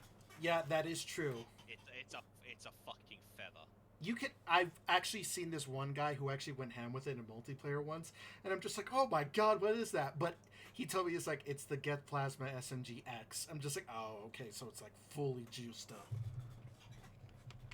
Yeah, that would be one of my go-tos, because in multiplayer I would play a lot of Geth. Yeah, that's why I said I have a Geth bias, don't judge me. Yeah. Yeah, and it's like I said, the only thing weighing it down is the damage. Yes. But other than that, charge up time is not something I'm fond of, but again, it has the bonus of it ramping up in rate of fire, and it's death by 1,000 cuts. Mm-hmm. I'm glad that we agree with it, because I'm just like, oh, I wanted to put it here because I don't know how Claire feels about it. Oh, I love it. I honestly love it. Yeah. The N7 Hurricane. Oh boy. Oh boy. The creme de la creme of SMGs. I'm sorry, that is the one and only SMG I would say belongs in Turing standard. Accurate, it's rapid fire, and you can't go wrong with it, and it has a healthy amount of ammo. It's light, it spits bullets, its damage is decent, Honestly, big capacity. honestly, if you wanted to go light infiltrator, this is the way to go. Like, outside of the sniper rifles too. Yeah, I was gonna say it is one of my go-to secondary weapons. If I know I'm gonna be going into a close quarters engagement, I take the Black Widow with the Piranha, and have the Piranha have ultralight materials. If I'm going anywhere that's a bit more open, I actually take the Hurricane over the Piranha. Because sometimes you need that distance. Well, the Piranha's not really the Piranha. So the Hurricane's not really for distance. It's more of it's lighter by a considerable margin. As like I'm not going to need it as much as the Piranha. Yeah. Like don't get me wrong, if I could take the Piranha in most engagements, I will over the Hurricane because I'll use them for the exact same thing. It's just it has that weight. You know, it's light as anything. So when I know I don't need a shotgun, I take that so I can rely more on my powers. Yeah.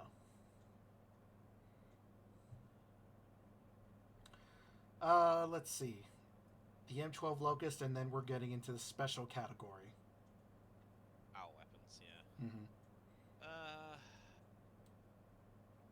I'll tell you the Locust is like Low human standard. around the same ballpark as the Lancer. Oh, the Lancer, sorry, the Avenger. Yeah. But it's low human standard. Yeah, it's accurate. It's got good fire rate. It's got good capacity. But that's it. Yeah, it's heavier than some other SMGs. Like I think it actually weighs more than the Hurricane, which is kind of funny. You'd think that a gun that killed 2 major human presidents would actually do a lot more. It must have been the Daisy suits. I guess so, because yeah. Alright. I'm a little bit upset, man. Like I want to like the M12 Locust because it has a lot of historical significance behind it, but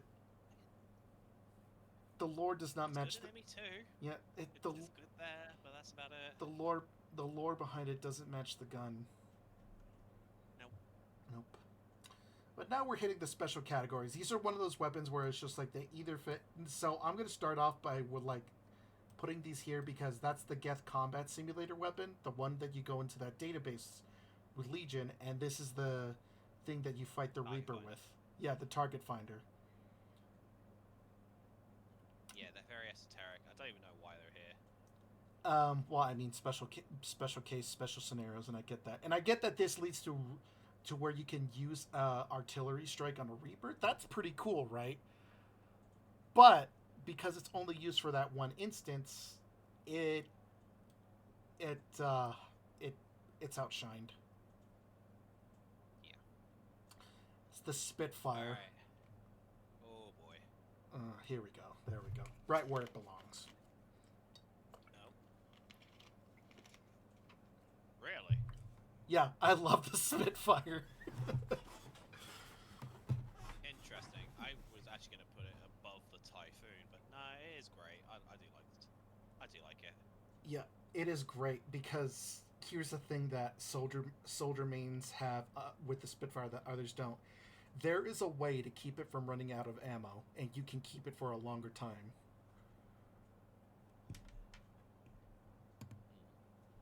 I'm not going to tell you. That's my secret. Okay, well, I'm not a soldier, so... Yeah, it's fine. But the reason why I like it is because although it does the rev up thing, the damage it does is just amazingly accurate. It can even take down a Geth Prime, like, in front of you. It can even take down 3 Geth Primes before it runs out of ammo. Yeah, that's like that was a thing in Priority Rannoch. Yeah. You're faced with 3 Geth Primes, and this thing is more than enough to take him down. Also, I will admit I was laughing my ass off when I last played and did Citadel because I was given one of those against a bunch of mercenaries. You were given one with 900 rounds last I checked. I don't know if you were there for that part. I was there for that part. I was enjoying that way too much. Yeah, this goes easy and 7 elite. There's no question, bar none. Yeah. The Reaper Black Star. Ugh. I can't. I got killed by it so many times that it left a stain in my head. You know. I've only seen it once in my playthrough so far, and that's Paladin. Mm-hmm. And honestly, fuck that thing. Charge up time takes too long, and even if you do hit something with it, it's probably gonna live. My Mantis did more damage than that fucking thing. Yeah. But because it's not a Sari or Solarian made, I'd say it goes into Boshtet. Now here's Yeah, fine. Now here's a weird thing. The M451 Firestorm. I think you only ever see this weapon on that one weird Rachni mission. the Rachni mission. Yeah, don't see it very often. It's It not it great, works. honestly. It works. It's anti-health. Yep. That's literally it. Yeah, but like most of the enemies there are like armored. Last I checked. Ravagers are armored by default. Yep. When I used it in that mission, I primarily used it to either A, clear the way that you need to for the mission, Or burn the small killing insects. swarmers, and occasionally husks. Yep. Aside from that, I dropped it and resorted to my sniper rifle. Yep. But now It's not good. But now look at what we have here. This is an interesting one because it's two of the same thing. So here's what it is. It's the Cobra missile launcher and the M. Let me see. I wrote it down because they use the same texture. It's the Cobra and the Hydra, I think. Yeah, it's the Cobra and the Hydra. If I remember rightly, the Cobra is a single rocket, whereas the Hydra is a bunch of micro rockets. Yes, and they use the same texture. Yeah. But they both do their job really well. There is nothing that can stand up to it, but like the thing is the Hydra missile does it much better because it has bigger AoE while without sacrificing the damage. I'd honestly think the Cobra would probably be like Krogan. Yeah. You don't see it very often. You only get one shot, but whatever you hit with that one shot is probably going to fucking die. Mm-hmm. And Hydra would probably be Tyrion because you can knock out an entire room of fucking things with that damn thing. Yeah, but like there's no two textures for it, so. Yeah. The M597 Ladin. Ladin? I thought that was the M920 Kane. Nope. This thing. It looks like a Kane. This is the Kane. Oh, the Ladin. Oh, I thought that was the Hydra thing. No. It's the M597 Ladin. I have no idea what the fuck that is. Yeah. Apparently, it's like some sort of like sticky missile launcher. Hang on. What'd you say it was called? An M597 Ladin.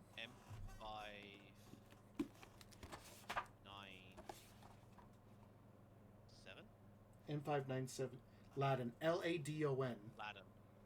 Yeah, okay. Locations, Grissom Academy. I did not see it in any of these locations. Yeah, I feel like this is like a texture missing weapon.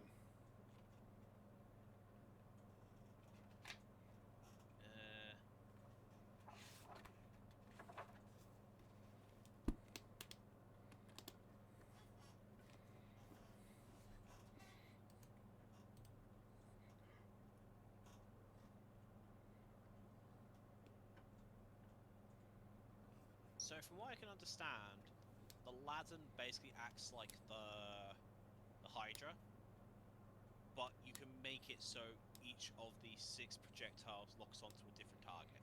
Oh, that's kind of neat. So it's neat. basically fuck those 6 people over there. So I like homing stuff. That's why I'm kind of I was biased. gonna say, by that logic, it would be better than the Hydra. Yeah, way better than Hydra and Cobra. Last, Oh boy. but definitely not least, because this is a story weapon, unfortunately it goes into the bottom. I was gonna say, I think you only see the Kane once in Priority Earth. Mm-hmm. Sad. Sad. That was the power weapon that carried me through Mass Effect 2. Oh yeah, the Kane in Mass Effect 2 was amazing. It's like, I don't want to deal with this encounter anymore. Yeah, Goodbye. and like if you upgraded your heavy weapons upgrade, you can fire 2 shots. Yeah. But sadly, because it's a story weapon, used to take down a Reaper.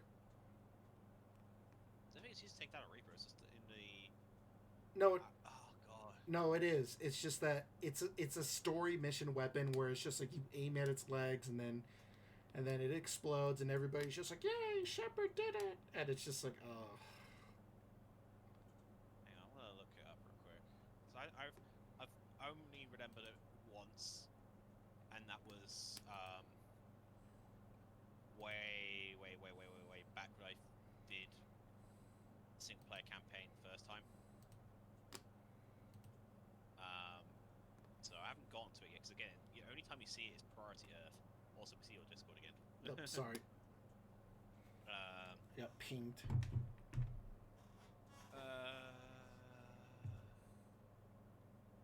Yeah, so it literally turns up in Priority Earth when you're dealing with the Hades cannon, Yeah. which is a Reaper variant. It's just there's 2 of them. So you can actually use the Kane to blow up the Hades, but you don't need to. And you've still got another one to use against a bunch of Reaper forces, which is where I'm remembering. Like I said, it's like a story weapon. Yeah. But that's gonna have to be it. I like this list that I see right here. Can someone like take a snapshot? Don't you have like Light Shot or anything like that? No, I don't. Oh, there you go, right at the bottom, save or download. Oh, there we go.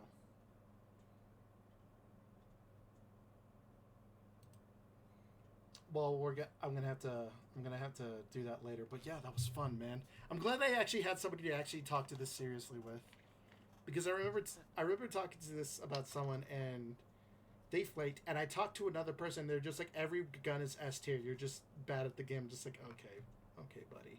What the fuck? Yeah, don't do that. Some guns are just inherently better than others. Nothing's made equal. Yep, nothing is made equal. Everything has its niche. And if you want to be a masochist, try these guns out. You'll love it.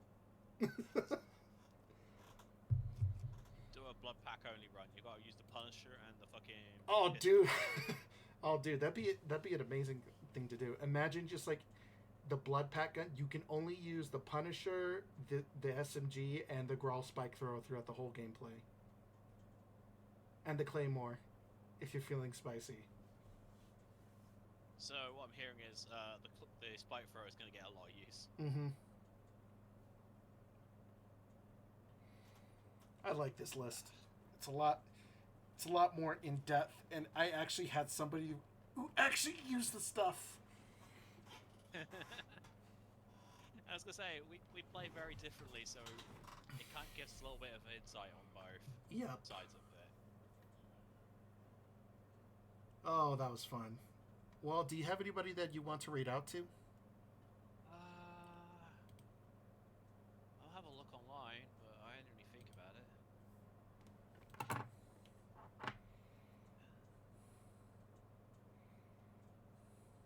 Depends. What sort of thing you're looking for? I don't know. Anything that's related to Mass Effect or somebody like playing like a spooky game, because it is still spooky month. That is true. It is still spooky month. I would have recommended Dia, but she's not playing spooky. She's playing lethal. Ugh. Not gonna lie, hearing this in the background makes me want to play Emmy now. Yes. Good. Mission successful. That's the point of this video. Go out there, get yourself a Geth plasma shotgun, and show the people robotic supremacy. Give it to Tally. Let's see what happens. Let's see. Comey's doing Dead by Daylight.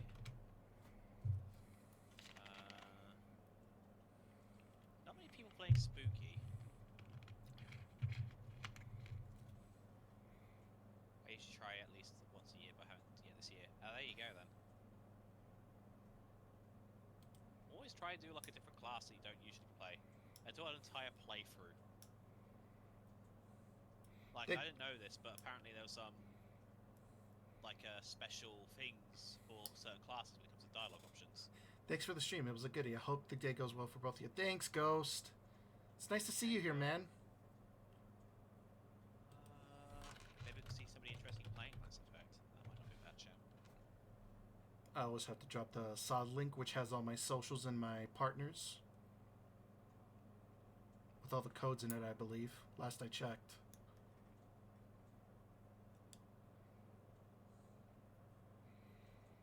The one person that I see is Little Blue Mazzotti,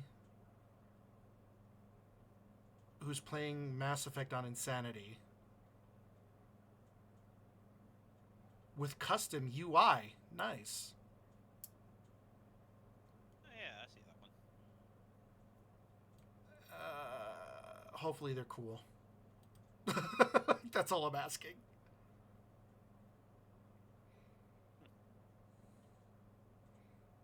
Oh yeah, this is definitely custom Mass Effect. Because I do not remember Shepard being able to get dreads. I like that.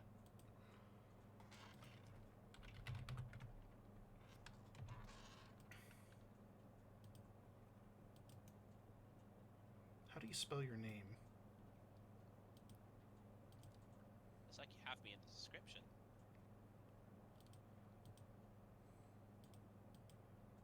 Oh, come on, come on, come on.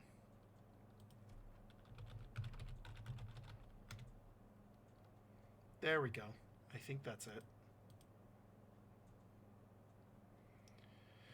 Oh, man. It was actually good talking to somebody about this. Oh, and,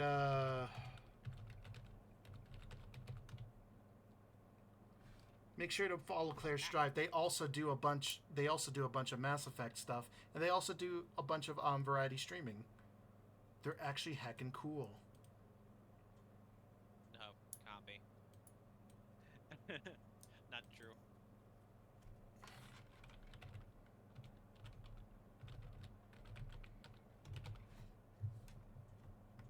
Oh god, I've actually that's the series gonna end soon as well. I don't know what I'm gonna do after I beat the entire trilogy.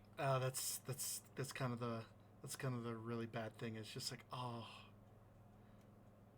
I was gonna say you could play Andromeda, but again, Andromeda. I have considered it. I have actually considered buying Andromeda just for playing it on Insanity.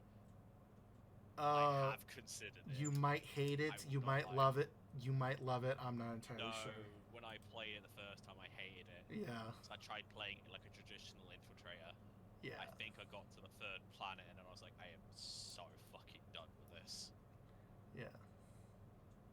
So I think like the first planet I 100%ed it, second planet I rushed it, and then third one I was like, no, fuck this, I'm done.